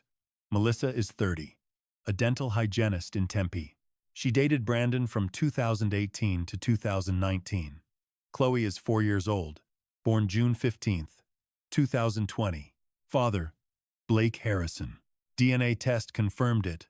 Court ordered $1,200 a month in support back in 2021. Brandon hadn't paid a dime. Arrears hit $42,000. A warrant was issued in June 2023 for failure to pay. But then, a twist in October 2024. Brandon wired $15,000 to Melissa on October 24, 2024. First payment in 3 years. Source of funds? Unknown. But we all know it was stolen from Warren Mitchell. The PI got Melissa on the phone. She said, "He told me he came into some money. I thought maybe he finally got a job. I had no idea it was stolen. The analysis made me sick. Brandon likely paid just enough to clear the warrant so he wouldn't get arrested when he went to apply for a marriage license. I felt the bile rise. He used my money, my theft, to pay off his debt to another woman just so he could legally trap Amanda without cuffs on his wrists. My phone jarred me. It was Detective Carter. Mr. Hughes, I wanted to update you. We have enough for a warrant. Multiple counts. Fraud, identity theft, forgery, elder financial abuse. When? That's why I'm calling. I need you to let the wedding happen." I stood up, knocking my chair back. "What? If we move now, if we bag him before the ceremony, Amanda might panic. She might destroy evidence, delete emails, wipe bank records, claim she was coerced. She was coerced. Maybe. But we need her cooperation to make this stick. And the best way to get that is to let her see what kind of man she actually married. Let her realize on her own that she made a mistake. How long do I have to wait? A few days. Maybe a week. Let them go on their honeymoon. Let Brandon think he got away with it. Then we arrest him. And Amanda, she'll have to face questions. If she cooperates, the DA might offer a plea deal. Probation instead of prison. Otherwise, she goes down with the ship. I cut the line. 1 o'clock. The ceremony was set for 6. I sat there, burning a hole through that file with my eyes. 5:30. I finally started the engine. I wasn't going to walk her down the aisle, but I had to see it happen. I needed visual confirmation. 6 p.m. Sharp. The Clayton House in Scottsdale. I idled across the road, blending into the shadows so no one would spot me, close enough to watch the disaster unfold. The place looked perfect, twinkling string lights, white floral arrangements everywhere. A small gathering, maybe 50 guests on the lawn. Then she appeared. Amanda. White gown, hair swept up, flawless makeup. She was glowing. She looked genuinely blissful. Brandon stood at the altar in his tux, grinning with the arrogance of a man who just hit the jackpot. The crowd erupted in applause. I sat in the driver's seat, knuckles white against the leather, watching my little girl tie the knot with a grifter who was bankrolled by my retirement fund. "I'm so sorry, honey," I muttered to the empty car. "But the ride ends tonight. The address burned in my phone like a live coal. 1847 South Mill Avenue, Tempe, Arizona. Apartment 2B. It was November 5th, 10 in the morning, and I was tearing down the Eaton Freeway toward the woman my new son-in-law had ghosted 3 years prior. The private investigator had given me her digits and the whole ugly truth snapshots of a kid with Brandon's eyes, piles of legal notices for unpaid support, and screenshots of texts begging for grocery cash that were left unread for months. Melissa Roberts, 30 years old, dental hygienist, single mom. Just another casualty in Blake Harrison's path of destruction. I pulled up to a beat-up two-story complex with peeling stucco and a pool that looked like a science experiment. It was the kind of spot where people work double shifts just to keep the lights on. I walked up the stairs, my auditor's gut twisting, knowing I was about to hear a story that would make me sick. She opened up on the first knock. Melissa was tiny, dark hair and a messy ponytail, with tired eyes that had seen way too much for a 30-year-old. She was in pale blue scrubs, clearly just off a shift, holding the door with a defensive grip. "Mr. Hughes?" "Yeah. Thanks for making time for me." She moved aside. "Come on in." The place was cramped but tidy. A crayon masterpiece taped to the fridge. Laundry basket on the sofa. Smelled faintly of burnt toast. In the corner, a little girl was sprawled on the carpet with a coloring book, 4 years old. Dark ringlets. She had Brandon's jawline and his mother's soft gaze. "Chloe, she's a doll," I said, voice low. Melissa's guard dropped just an inch. "She's my universe." We sat at a wobbly kitchen table. Melissa poured 2 mugs of coffee, hands steady, but I could hear the nerves in her voice. "I met Brandon back in 2018, she started. Charity gala in Scottsdale. He was smooth, confident, dressed to the nines. Claimed he was a real estate mogul. Said he had properties scattered all across the valley." I nodded grimly. "Same script, different cast. We were together about a year. He was intense. Swept me off my feet. Always showing up with bouquets, 5-star dinners. I really thought I'd found a guy who actually got me, you know? I get it. Then the baby happened." Her tone shifted, and the air left the room. She stared into her mug. "At first, he played the part. Said he was thrilled. Talked marriage, buying a place, the white picket fence. But the more pregnant I got, the more he checked out. Missed appointments, calls going straight to voicemail." "When did he bail?" "December 2020. Chloe was 6 months old." Melissa clenched her jaw. "Packed a bag while I was on a night shift. Left a sticky note saying he wasn't ready for the lifestyle. Haven't seen his face since she was an infant. I thought of Amanda at 6 months. Her tiny hand gripping my finger. The sound of her giggles. The thought of walking out on that of abandoning your own flesh and blood made me want to retch." "Did he ever pay up?" I asked, knowing full well he hadn't. "Not a cent. Dragged him to court in 2021. Paternity test. Support order for $1,200 a month. He ghosted the court. Moved, burned his number, vanished into thin air." She shook her head with a bitter laugh. "State put out a warrant in June 2023. I figured the money was a pipe dream. But last month, out of the blue, 15 grand hits my bank account." Melissa looked at me, eyes full of suspicion. "Wire transfer. No message. Nothing." I was freaking out. My chest tightened. $15,000. October 24th. The exact day Amanda wired $90,000 out of my savings. "That was my money," I said softly. Melissa went white as a sheet. "What?" "Brandon embezzled 225 grand from me. He used my daughter as the mule. That 15K he sent you? That wasn't his conscience. That was my life savings." She just stared at me for a long beat. Then her hand flew to her mouth, and her eyes welled up. "Oh God, I am so sorry. I had no idea. I honestly thought he might have finally." She trailed off, shaking her head in disbelief. "I should have seen it coming." "You have nothing to be sorry for," I insisted, my voice firm. "He played you, just like he's playing my daughter, just like he plays everyone." Melissa aggressively wiped tears from her eyes. "Why send the check now, after 3 years?" "Because he had to clear the warrant to get a marriage license." He married my girl on October 28th. He used my own money to buy his freedom just to trap her. The revulsion on her face matched exactly what I was feeling. From the corner, Chloe looked up from her toys. Mommy, can I have some juice? Melissa's face softened in a heartbeat. Her guard dropped, replaced by pure motherly instinct. Of course, baby girl. She poured a plastic cup of apple juice and handed it over, brushing a stray curl off Chloe's forehead. Seeing that simple, tender act cracked something deep inside my chest. I flashed back to Amanda at 4 years old. Pigtails, scraped knees, and that look of absolute, unwavering trust she used to give me. Where did I lose that little girl?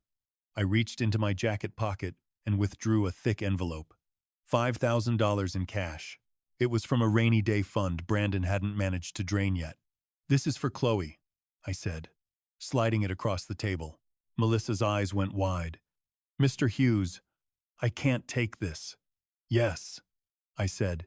You can. You've been raising his child on your own for 3 years. You deserve the help. She deserves it. I locked eyes with her. I can't fix what he did to you, but I can make things a little easier. Her hands shook as she reached for the money. Thank you. I don't even know what to say. Just say you'll testify. She blinked, caught off guard. When I take the stand, Brandon is going down for fraud, identity theft, and elder abuse. If you add your voice, the child support, the abandonment, the $15,000 he owes you, it seals his fate. It will ensure he goes to prison. Melissa glanced at her daughter, then looked back at me. Her voice hardened into steel. I'll do it. He needs to pay for what he's done. Thank you. I stood up. Melissa walked me to the front door, Chloe trailing behind, clutching a ragged stuffed bunny. Mr. Hughes? I turned back. Your daughter. Do you think she knows about Chloe? I don't think so, I said. But she's about to. Melissa nodded slowly. I hope she'll be okay. I hope she gets out before he ruins her too. So do I.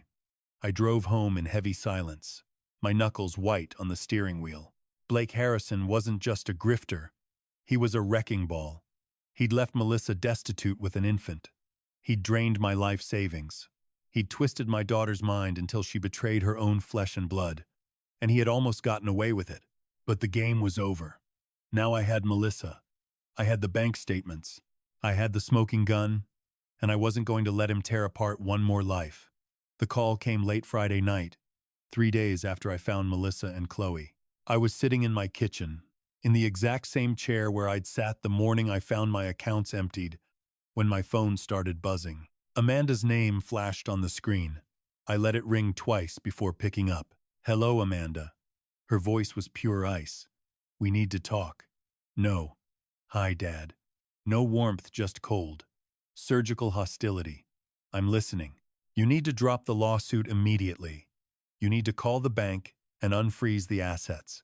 And you need to call the title company to release the escrow on the house. I leaned back, letting the silence hang heavy between us. Or else Brandon and I will file a petition with the court to have you declared mentally incompetent. We'll demand a psych evaluation, a guardianship hearing, and if we have to, we will have you committed to a memory care facility. My gut twisted, but I kept my voice steady. A memory care facility? That's right. Her tone was clipped, rehearsed. You're 58 years old. You're showing signs of confusion, paranoia, memory loss. You signed documents you claim you don't recall. You're making wild accusations against your family. Any judge will see that. I could hear Brandon in the background, his voice low and smooth, feeding her the lines. How much does a place like that cost? I asked quietly. Around $8,500 a month. But don't worry, we'll make sure you're comfortable. $8,500 a month for the rest of my life. Locked away, stripped of my rights while they drained whatever was left of my estate. It was a solid plan. Clean, legal, and absolutely cruel. You've really thought this through, I said. We have. Her voice sharpened like a blade. So here is what is going to happen. You are going to admit you made a mistake. You are going to apologize. And you are going to make this right. Or we will be forced to protect you, she corrected herself. From yourself. I closed my eyes and thought of Caroline Mitchell. I thought of the little girl who used to draw me pictures of superheroes. I thought of Melissa Roberts holding that 4-year-old child Brandon had tossed aside. And I thought, asterisk, enough, Amanda, asterisk. Before you hang up, you need to listen. There are some ugly truths about your husband that you're completely blind to. I don't want to hear it, she snapped. Just listen. In 2021, Brandon grifted a woman named Michelle Turner out in Denver, sold her a fantasy about a bistro that didn't exist. He took $95,000, wiped out her entire nest egg. The line went dead quiet. Then, in 2022, he struck again. Jennifer Adams, down in San Diego, $67,000. Claimed his mom needed a life-saving operation. Except the mom was a ghost, and the surgery was a fairy tale. You're a liar, she screamed. Those in-laws of yours, Linda and Richard, their government names are Denise Crawford and Alan Porter. They are for hire talent. Brandon shelled out $4,500 for them to role-play as his folks at that summer dinner party. I could hear the sharp intake of air on her end. And here is the kicker, Amanda. Brandon has a kid, a 4-year-old girl. Her name is Chloe. Her mom is a dental hygienist over in Tempe named Melissa Roberts. The deadbeat hasn't sent a penny in 3 years. He is in the hole $42,000 in back support, and the cops have a warrant with his name on it. Bullshit, she cried. He just wired Melissa $15,000 on October 24th. Exactly. The same afternoon he drained $90,000 from your savings. He paid off the law with my cash just to clear the deck for your wedding. Wake up. The guy is a professional grifter. Amanda. He has been running this hustle for a decade, and you just bankrolled him. Then I heard her yell away from the receiver, voice trembling with panic. Brandon! Brandon! What is Dad saying? What kid? What do you mean, actors? In the background, I heard him murmuring, fast and slick, trying to spin the story. Honey, he is losing it. He is trying to sabotage. Who the hell is Melissa Roberts? She shrieked. Amanda, focus! Ask him who Denise Crawford is. Then chaos erupted. Screaming matches, her tone hitting a hysterical pitch. Brandon started bellowing, getting desperate. Then came the sound of shattering china, a thrown plate. Maybe. And the line went dead. I lowered the mobile to the tabletop and just looked at the black screen. 30 seconds passed, and it lit up again. No caller ID. I swiped right. Mr. Hughes? The voice was female, aged, and quivering. It is Denise Crawford. My spine snapped straight. Miss Crawford, we need to have a serious conversation about your son. I am all ears. She inhaled shakily, the sound thick with tears. I had no idea. When he booked the gig, I did not know the angle. He swore it was an elaborate prank, a romantic surprise. He claimed her biological folks were dead, and he wanted to gift her a family dinner before popping the question. And you bought that? I am a working actor, sir. I take what comes. $2,500 for a single evening is hard to turn down. It felt innocent enough. She sobbed. But then the news broke. I recognized your name on the court filings. It hit me that I was an accessory to theft. You certainly were. I am mortified, she wept. My own dad is 73. If anyone pulled a stunt like this on him, I would. She trailed off. I need to fix this. I will take the stand. I will hand over the lot, the casting contract, the texts, the payment screenshots, anything you require. I let out a long, heavy breath. Appreciate it, Miss Crawford. Forgive me, she whispered, broken. Please forgive me. Click. I remained in the shadows, clutching the device, the crushing pressure of the past fortnight sitting on my chest like a boulder. Someone rapped on the door. I stayed frozen. Then came a second pound. Warren, open up. It is Frank. I unlocked the latch. Fred Davidson took one look at me and steered me back to the kitchen table. No interrogation. He simply brewed a fresh pot, slid a steaming cup my way, and pulled up a chair. She finally rang, I muttered. Amanda. She swore she would have me committed, declared unfit, and tossed into a memory care unit. $8,500 a month. Frank clenched his teeth. Christ. I laid it all out, the secret daughter, the dental hygienist, the hired actors. I met his gaze. She was clueless, Frank. Totally blind. Well, the blinders are off now. I nodded. Frank leaned in, tone gravelly and serious. Hear me out. You did not wreck her marriage. You are not the villain here. You are the lifeboat. She hates you for it now, but she will thank you later. He squeezed my shoulder hard. Hayes is a wolf. He planned to drain her accounts and leave her destitute. You cut off the head of the snake. I stared into the black liquid in my mug. I just wish there had been another way. I know, buddy. We sat there, two relics in the dim light, while miles away my little girl's life was imploding, and I was powerless to cushion the blow. Sunday, November 10th. Silence reigned in James Mercer's law firm. Just the drone of the HVAC and the muffled roar of cars out on Camelback Road. I occupied the leather chair opposite Maxwell, separated by a legal pad scribbled black with strategy. Frank was posted on my right, arms folded, wearing a look of grim resolve. Run the witness roster by me again. Maxwell tapped the end of his pen against the legal pad, a sharp, rhythmic sound. We've got the preliminary in 6 days. We need this case airtight. I gave a curt nod.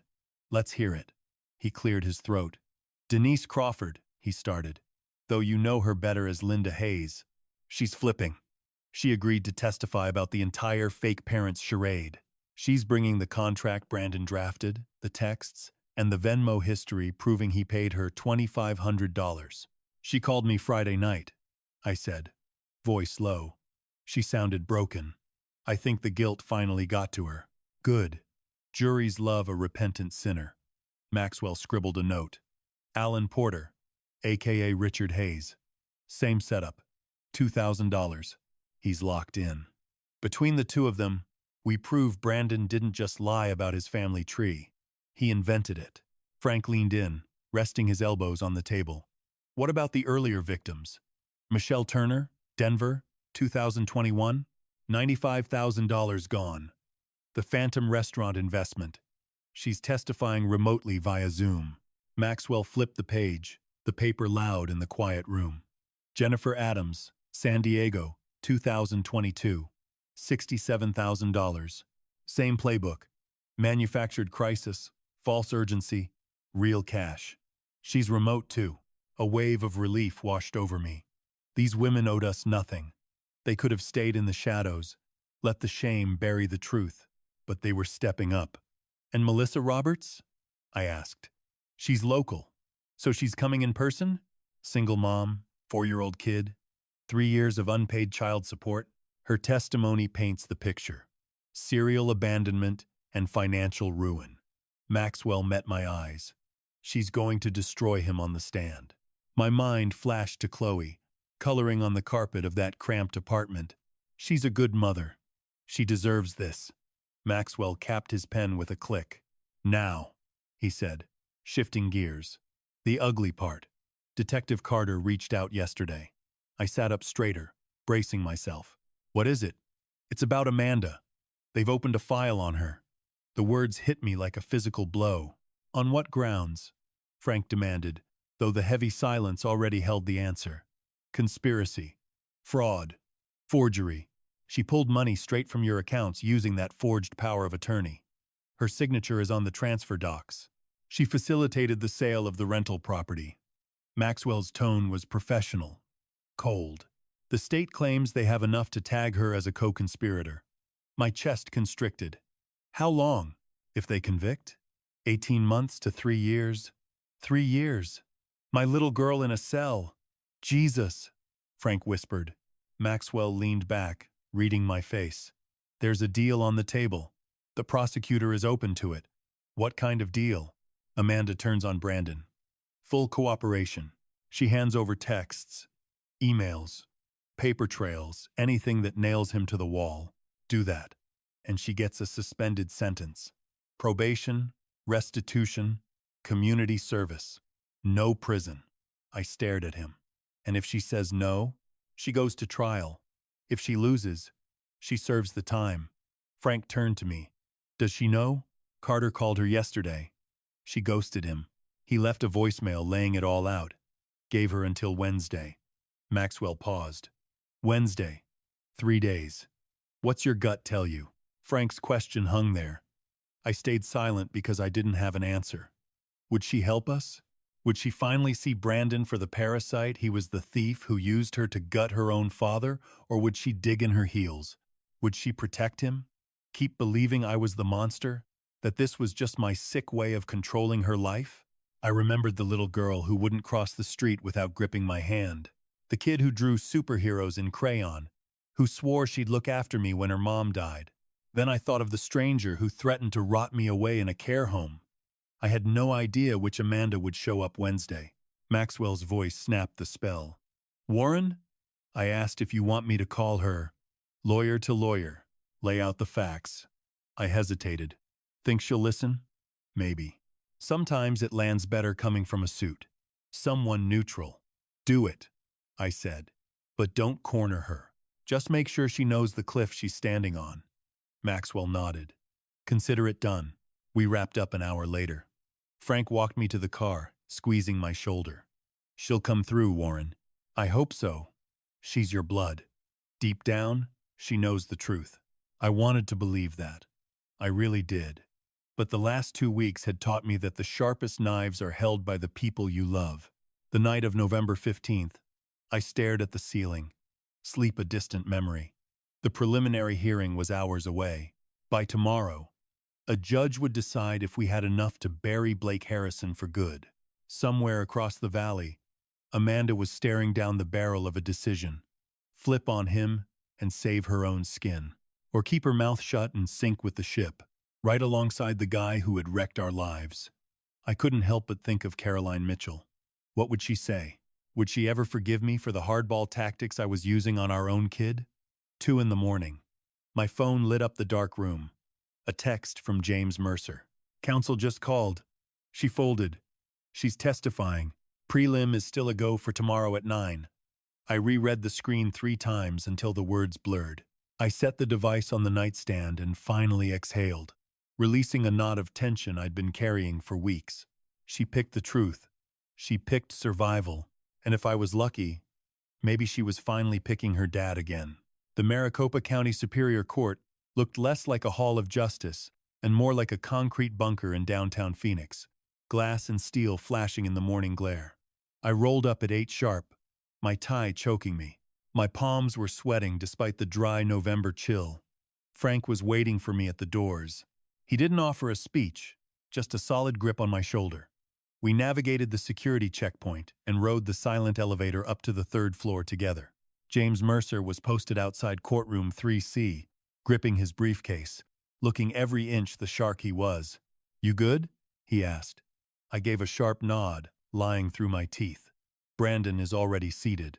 Sheriff hauled him over from 4th Avenue at dawn. Where's Amanda? Maxwell's expression hardened. No show. My stomach hit the floor. The hell do you mean, no show? I thought we had a deal. We do.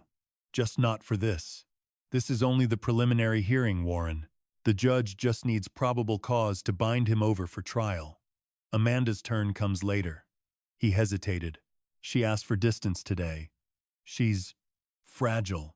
Before I could press him, the bailiff cracked the door and waved us in. The room was tighter than I'd pictured. Cheap wood paneling, buzzing fluorescent lights, rows of church pews. A few stragglers were scattered in the back. Local reporters, probably, or just retirees with nothing better to do. I grabbed a spot in the front row. Frank on my right, Maxwell crossing the bar to the prosecution table. Then the side door opened. Enter the villain, Blake Harrison. He was decked out in Department of Corrections orange, wrists shackled, hair greasy and unkempt. The slick confidence, the tailored suits, the Tag Heuer watch, all ancient history. He looked small, deflated, until he locked eyes with me. Pure venom. He glared across the aisle, jaw tight, broadcasting a silent promise of violence. I didn't blink. Asterisk. This is your bed, son. Asterisk, I thought. Asterisk. Lie in it. Asterisk. All rise. Judge Margaret Fisher swept in. 60-something, steel-gray hair, radiating a vibe that said she ate nonsense for breakfast. She took the bench, flipped open a file, and stared at Brandon with zero sympathy. Mr. Hayes, you are facing 8 felony counts. Remain standing. Brandon stood up, flanked by a public defender whose suit looked 2 sizes too big and 10 years too old. The prosecutor, a sharp attorney named Lisa Ortega, stood up. Your Honor, the state alleges count 1, elder financial abuse, violation of A. R. S. 46-456. The defendant utilized fraudulent means to siphon $225,100 from the victim, Warren Mitchell, age 58. Count 2, forgery, ARS 13202. The defendant facilitated the creation of bogus power of attorney documents bearing a counterfeit notary seal. Count 3, fraudulent schemes and artifices, ARS 13-2310. Defendant engaged in a systematic pattern of deception for financial gain. Count 4, theft, ARS 13-1802. Unlawful control of victim assets. Count 5, aggravated identity theft, ARS 13-208. Defendant used forged instruments to impersonate authorized legal authority over victim accounts. Count 6, criminal child support evasion, ARS 25-681. Defendant is in arrears $42,000 and has dodged legal obligations for 3 years. Counts 7 and 8. Conspiracy and fraud indictments pending against the defendant in Colorado and California. Judge Finch peered over her glasses. How do you plead? The P.D. cleared his throat nervously. Not guilty, Your Honor. So entered. Miss Ortega, call your first witness. For the next 2 hours, I sat there and watched Brandon's life dismantle, piece by piece. Denise Crawford was the leadoff batter. She was shaking like a leaf, but she sang like a canary. She laid it all out: the contract, the $2,500 payoff, and the coaching texts Brandon sent her before that disastrous dinner. She laid out the Venmo receipts and the bogus script he'd fed her. Brandon's face flushed a deep crimson. Alan Porter took the stand next. Same song, second verse. $2,000 for a staged performance. He produced the contract and the call logs. Brandon started hissing frantically at his attorney. Melissa Roberts was up next. She took the witness chair with a quiet grace, hands clasped tight in her lap, and spilled everything about Chloe, about the pregnancy he walked away from. 3 years of radio silence, and 3 years of dodging child support, and the sudden $15,000 transfer on October 24th, the exact day my savings account was wiped clean. Brandon couldn't even lift his eyes from the table. Then came the video testimony. Michelle Turner, dialing in from Denver, described how Brandon sweet-talked her into sinking $95,000 into a ghost restaurant. Her voice cracked when she admitted that was her entire nest egg gone. Jennifer Adams from San Diego told a story that sounded eerily familiar. $67,000, siphoned off with a sob story about his mother's emergency surgery. There was no mother. There was no surgery. By the time the last witness stepped down, Brandon looked like a trapped rat. Judge Finch adjusted her glasses and scanned her notes. Mr. Hayap, the evidence is overwhelming. We're proceeding to trial on all 8 counts. Bond is set at $500,000. $500,000. Brandon's lawyer leaned in, whispering urgently. The color drained from Brandon's face. Your Honor, the attorney pleaded, my client doesn't have that kind of liquidity. Then he stays in lockup until trial. Judge Finch slammed the gavel. Court is adjourned. The bailiffs hauled Brandon away in cuffs. He glanced back one last time, locking eyes with me. I held his gaze without blinking. Stepping out of the courthouse, the Arizona heat hit me like a physical blow, heat waves dancing off the asphalt. I loosened my tie, trying to catch my breath. Detective Daniel Carter walked up, his badge glinting on his belt. Mr. Hughes, got a minute? Frank and Maxwell drifted away to give us space. Carter dropped his voice to a rumble. We're cutting a warrant for your daughter within 48 hours. Conspiracy, fraud, forgery. Best if she surrenders herself.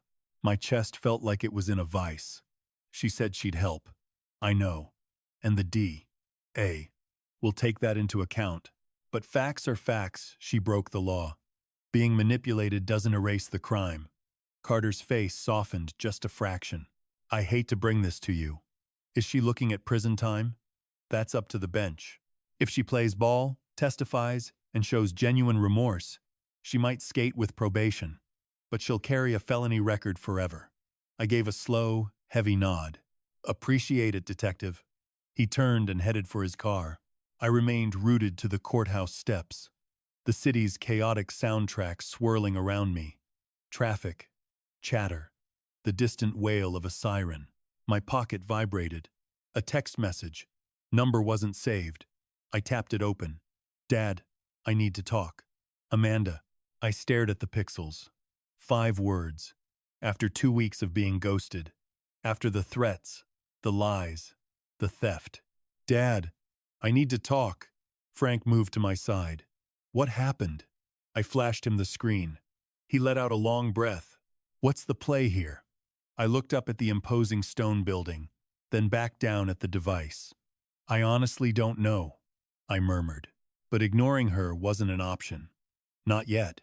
If you're hooked on Warren's story, drop a comment so I know you've got my back. Heads up. The next scene takes some creative liberties to dial up the intensity. If that's not your vibe, feel free to click off now, no hard feelings.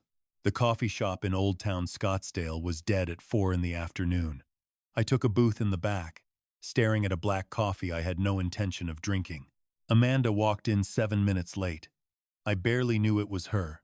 Zero makeup, hair thrown into a chaotic ponytail, drowning in an oversized gray sweater and jeans. Her eyes were puffy and bloodshot, her complexion ghostly pale. She looked like she hadn't slept in a week.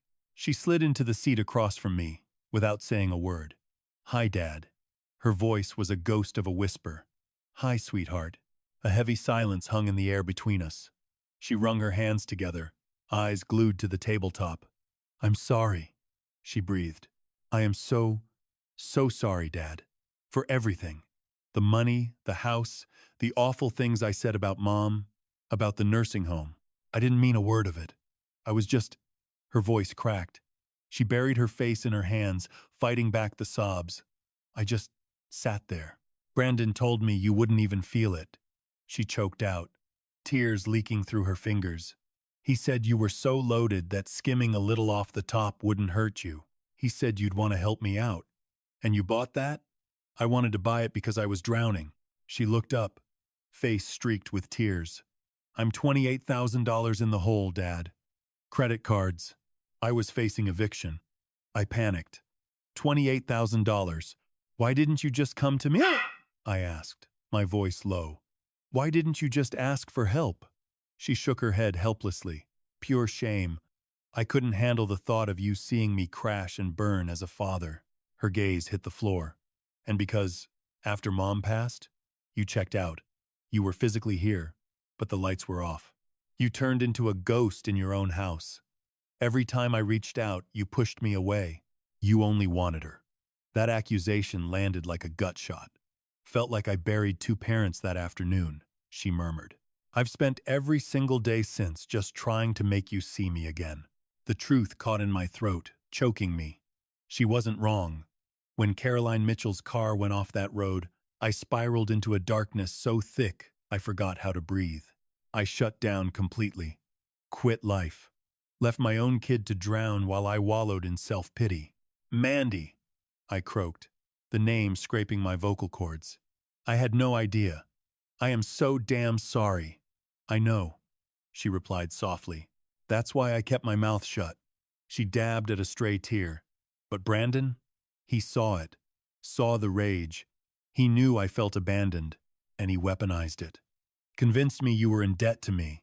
Said draining the accounts wasn't theft, it was just an advance on my inheritance. Now I see the whole thing was a hustle. A long con. The portfolio. The real estate. His folks. In total fabrication. Her expression crumpled under the weight of it.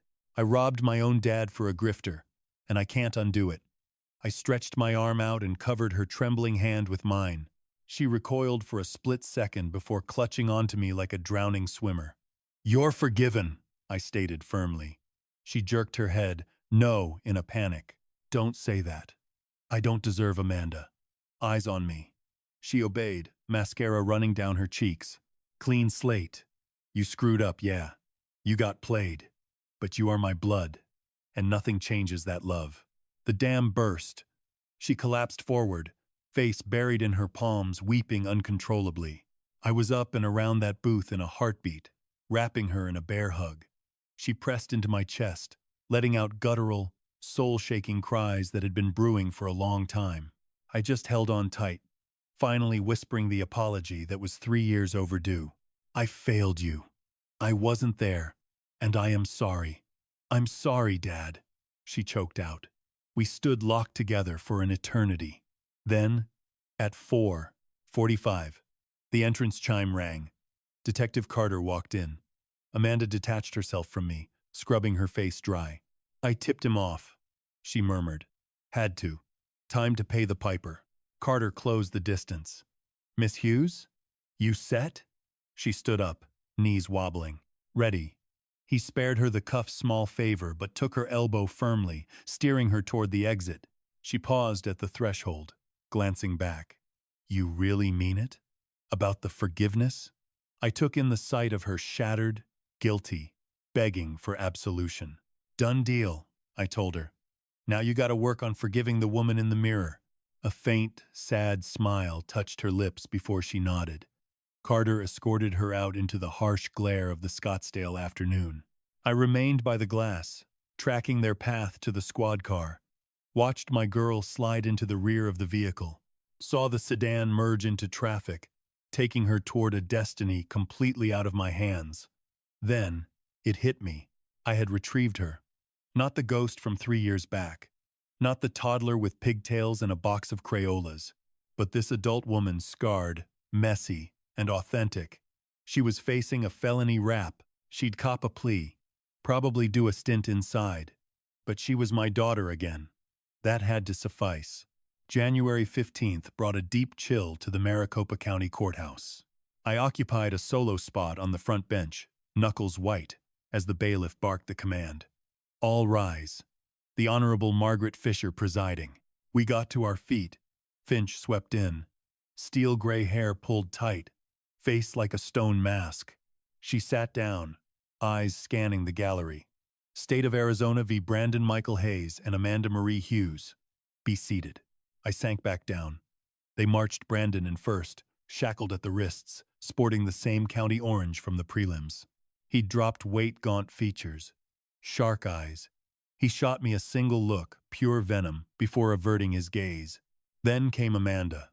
Modest navy frock, hair tied up, face scrubbed clean. She seemed diminished, brittle. Our eyes locked, and I dipped my chin in support. She returned the gesture before taking the chair next to her public defender.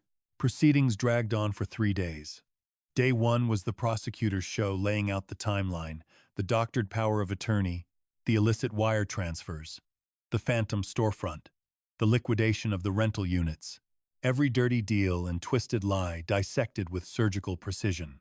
Michelle Turner dialed in via video link from Denver to testify. She kept her composure, mostly, but you could hear the tremor when she talked about torching $95,000 on Brandon's imaginary bistro scheme. Next up was Jennifer Adams, San Diego. Another 67 grand gone. It was a sob story about a dying mother, complete with fake tears for the camera. By the second day, Denise Crawford and Alan Porter were sworn in. They spilled everything, the bogus parent scheme, the contracts, even the script Brandon had shoved in their hands. Denise turned in the witness box to face me. "I am so sorry, Mr. Hughes," she choked out. "I had no idea." Melissa Roberts testified in person. She held it together until the D.A. brought up Chloe. That's when she broke down. He walked out when she was 6 months old. She wept. Not a word for 3 years. until a check for $15,000 showed up last October. Money he stole from Mr. Hughes. Brandon sat at the defense table, his jaw clenched tight enough to snap. Day 3. I took the stand. The prosecutor asked me to walk the jury through the con. I laid it out step by step.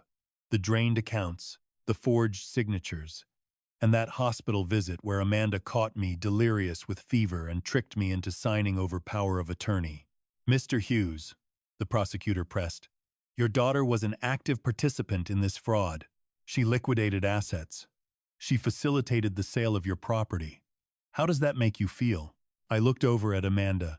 She was staring at her lap, tears carving paths down her face. My daughter took my money, I said, voice barely a whisper. But Blake Harrison? He stole her soul.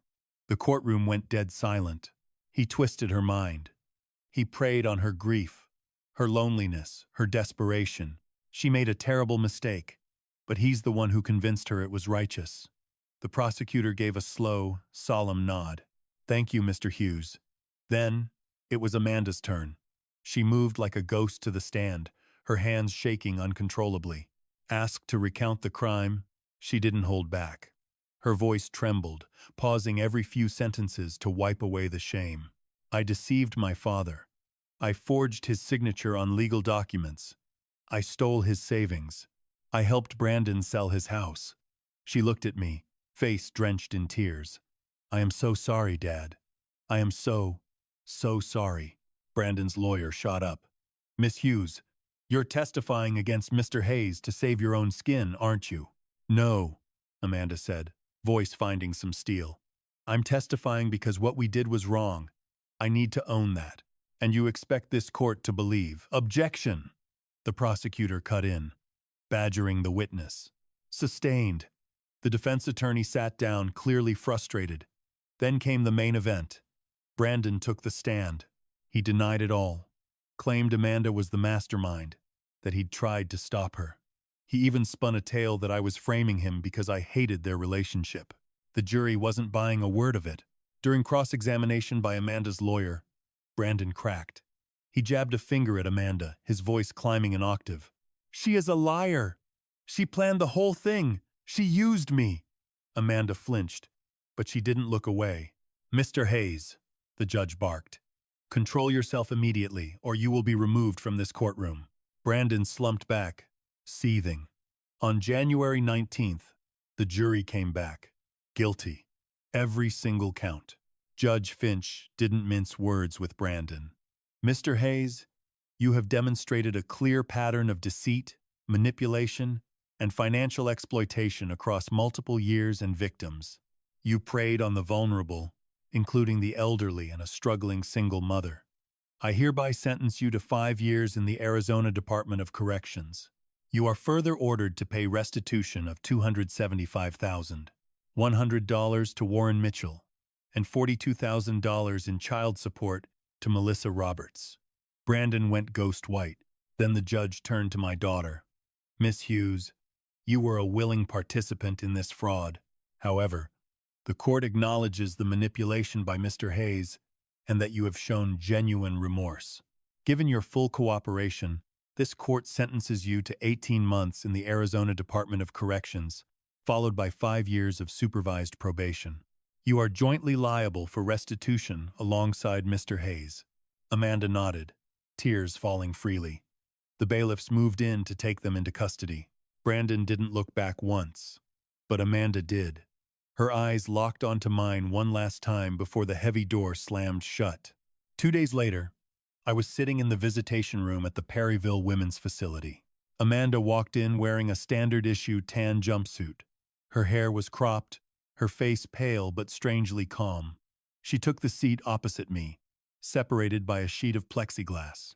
We lifted the receivers. Hi, Dad. Hi, sweetheart. She managed a faint smile. 18 months. I know it's a long time. I shook my head firmly. It's nothing. I'll be here. 18 months. I can wait. Her eyes welled up again. You really mean that? I do. She pressed her palm against the glass. I pressed mine against hers. I love you, Dad. Love you too. We held the gaze for a long moment, palms pressed against the plexiglass, trying to feel warmth through the barrier. The envelope landed in March 2025, 2 months after the gavel dropped. Stark, white, Perryville return address. Her handwriting. I slid it open at the kitchen island. Hey, Dad. I've been staring at this blank page for an hour. I've started this letter a dozen times. My shrink says, I gotta stop dodging the heavy stuff. I'm sorry. For the theft, the lies, the poison I spilled about Mom. I'm in counseling twice a week now. I'm facing the ugly truths. Like how I blamed you for Mom passing because it hurt less than admitting she was gone forever. How I let Brandon twist my head. How I convinced myself that draining your accounts was righteous anger, not robbery. None of it was on you, Dad. You were just grieving. You were human. I don't expect a free pass. I just need you to know I'm fighting to be the daughter you raised. The woman Mom believed in. Love you. Dad. I read it until the words blurred, then folded it with care. That night, I penned my reply. Amanda, got your letter. Thanks for keeping it real. But stop the apology tour. I forgave you a long time ago. The real work now is forgiving yourself. Proud of you for getting help. That takes guts. And listen to me. No matter the past, no matter the future, my love isn't conditional. It's just a fact. 18 months is just time. I'll be standing here when the clock runs out. Love, Dad. Posted it at dawn. The months dragged. Spring bled into summer, then fall. The house was quiet, but the haunting emptiness was gone. It wasn't grief anymore. It was anticipation. By April, Frank bullied me into volunteering at the library again. I launched a seminar on financial fraud for seniors, told my story names redacted, and watched them lean in, taking notes like their lives depended on it. How did you spot the red flags? Someone asked. I didn't, I admitted. Not at first. I trusted the betrayer. That's why it works. After class, a guy in his 70s came up, shaking. My boy, he whispered. He's bleeding my accounts dry. I didn't know who to trust. I slipped him James Mercer's card. Call this guy. He's a bulldog. The old man's eyes welled up. Thank you. Reminded me of Amanda and how close I came to staying quiet. But I broke the silence. And maybe now, he would too. In June, I took the restitution checks trickling in from Brandon's prison labor and started a fund. $5,000 seed money. The Catherine Hughes Protection Fund. Cash for legal retainers and therapy for victims. Frank handled the red tape. Carolyn Mitchell would have been beaming. Letters from Amanda arrived like clockwork every 2 weeks. She wrote about her sessions, shelving books in the prison library, the book club she joined, stories about the other women. Met a lady named Maria, she wrote, embezzled to cover her kid's chemo. She's been locked up 3 years. She says the time is easy. It's the guilt that eats you. I finally get that. I answered every single letter. Quick updates, house stuff, Frank's abysmal golf swing, the fund. You're doing good work, Dad, she wrote in October. Proud of you. That one made me break down. Come November, Frank dragged me to his daughters for Thanksgiving. I almost bailed. Celebrating while my girl sat in a cage felt wrong, but I went. Amidst the screaming grandkids and turkey platters, I chewed and faked a smile. On the drive back, Frank glanced over. You good? I'm surviving, I said. She's out in 7 months. I know. December hit. I dragged the Christmas tree out for the first time since Caroline Mitchell died, hung the bulbs, plugged in the lights, and just stared. Christmas Eve, I wrote to her. Dear Amanda, miss you like crazy. I don't say it enough. Put the tree up this year. Maybe chasing the ghosts of when you were little. Maybe I just need to believe in comebacks. 6 months left. Home stretch, kiddo. Merry Christmas. Love, Dad. January came in freezing. I marked the calendar like a prisoner myself. 18 months minus 13. 5 left. February brought a different kind of letter. Dear Dad, I'm terrified of the release date. Scared I won't land a job. Scared of the judgment. Scared I'll let you down again. But there's hope too. I've changed. I see how I let fear and rage drive the bus before. Never again. I don't know what my life looks like in 4 months, but I know I want you in it. If you're still willing. Love, Amanda. I didn't hesitate. I grabbed my pen and wrote back instantly. Dear Amanda, of course I'll have you back. You're my daughter. That's a permanent fact. It hasn't changed, and it never will. You're going to get through this. Better than just getting through it, you're going to build a life you can actually be proud of. And I'm right here to help you lay the foundation. 4 more months. I'm counting down the days right along with you. Love, Dad. On the last night of February, I sat out on the back porch, bundled in my jacket, staring up at the desert sky. The stars burned bright, stretching out into an infinite black. My mind replayed the last 18 months like a film on loop. The theft, the courtroom drama, the jailhouse letters, the agonizing wait. I thought about Caroline Mitchell, about the vow I made to keep our girls safe. I dropped the ball for a long time, but in the end, I kept my word. I reached into my coat pocket and fished out a worn, folded scrap of paper. It was Amanda's drawing from 1999. My daddy, the hero. The crayon wax was fading, the paper soft as cloth. I couldn't take my eyes off it. We made it, Kath, I whispered into the chill desert air. 4 more months. We're actually going to make it. And for the first time in years, I felt the truth of it in my bones. Looking back now, I don't just see the betrayal. I see my own silence, my own grief, my own blindness. This wasn't just a crime story about stolen money. It was a tragedy about distance, pride, and the lethal secrets we leave unsaid. I thought being tough meant suffering alone. I was dead wrong. If you take one thing from this family's wreckage, make it this. Don't ignore the red flags just because they come wrapped in affection. Never put your signature on a dotted line you haven't read. Don't assume your kids are okay just because they're smiling. And whatever you do, don't check out emotionally like I did when I lost my wife.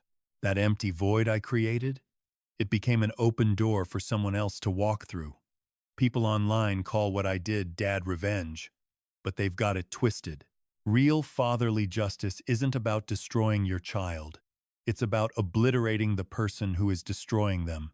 Sometimes, a brutal truth is the only shield you have left.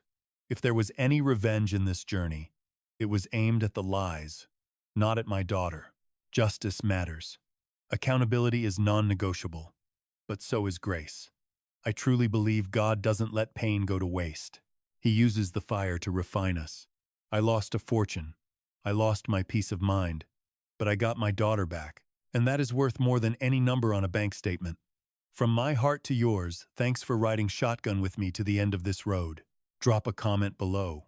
What would you do if you were a father betrayed by his own flesh and blood, caught between the hammer of justice and the hand of mercy? I really want to hear your take on it. If this story hit home for you, hit that subscribe button so you don't miss the next chapter. Just a heads up, while based on real issues, we've dramatized some elements for the storytelling. If this isn't your cup of tea, no hard feelings, go find something that speaks to you.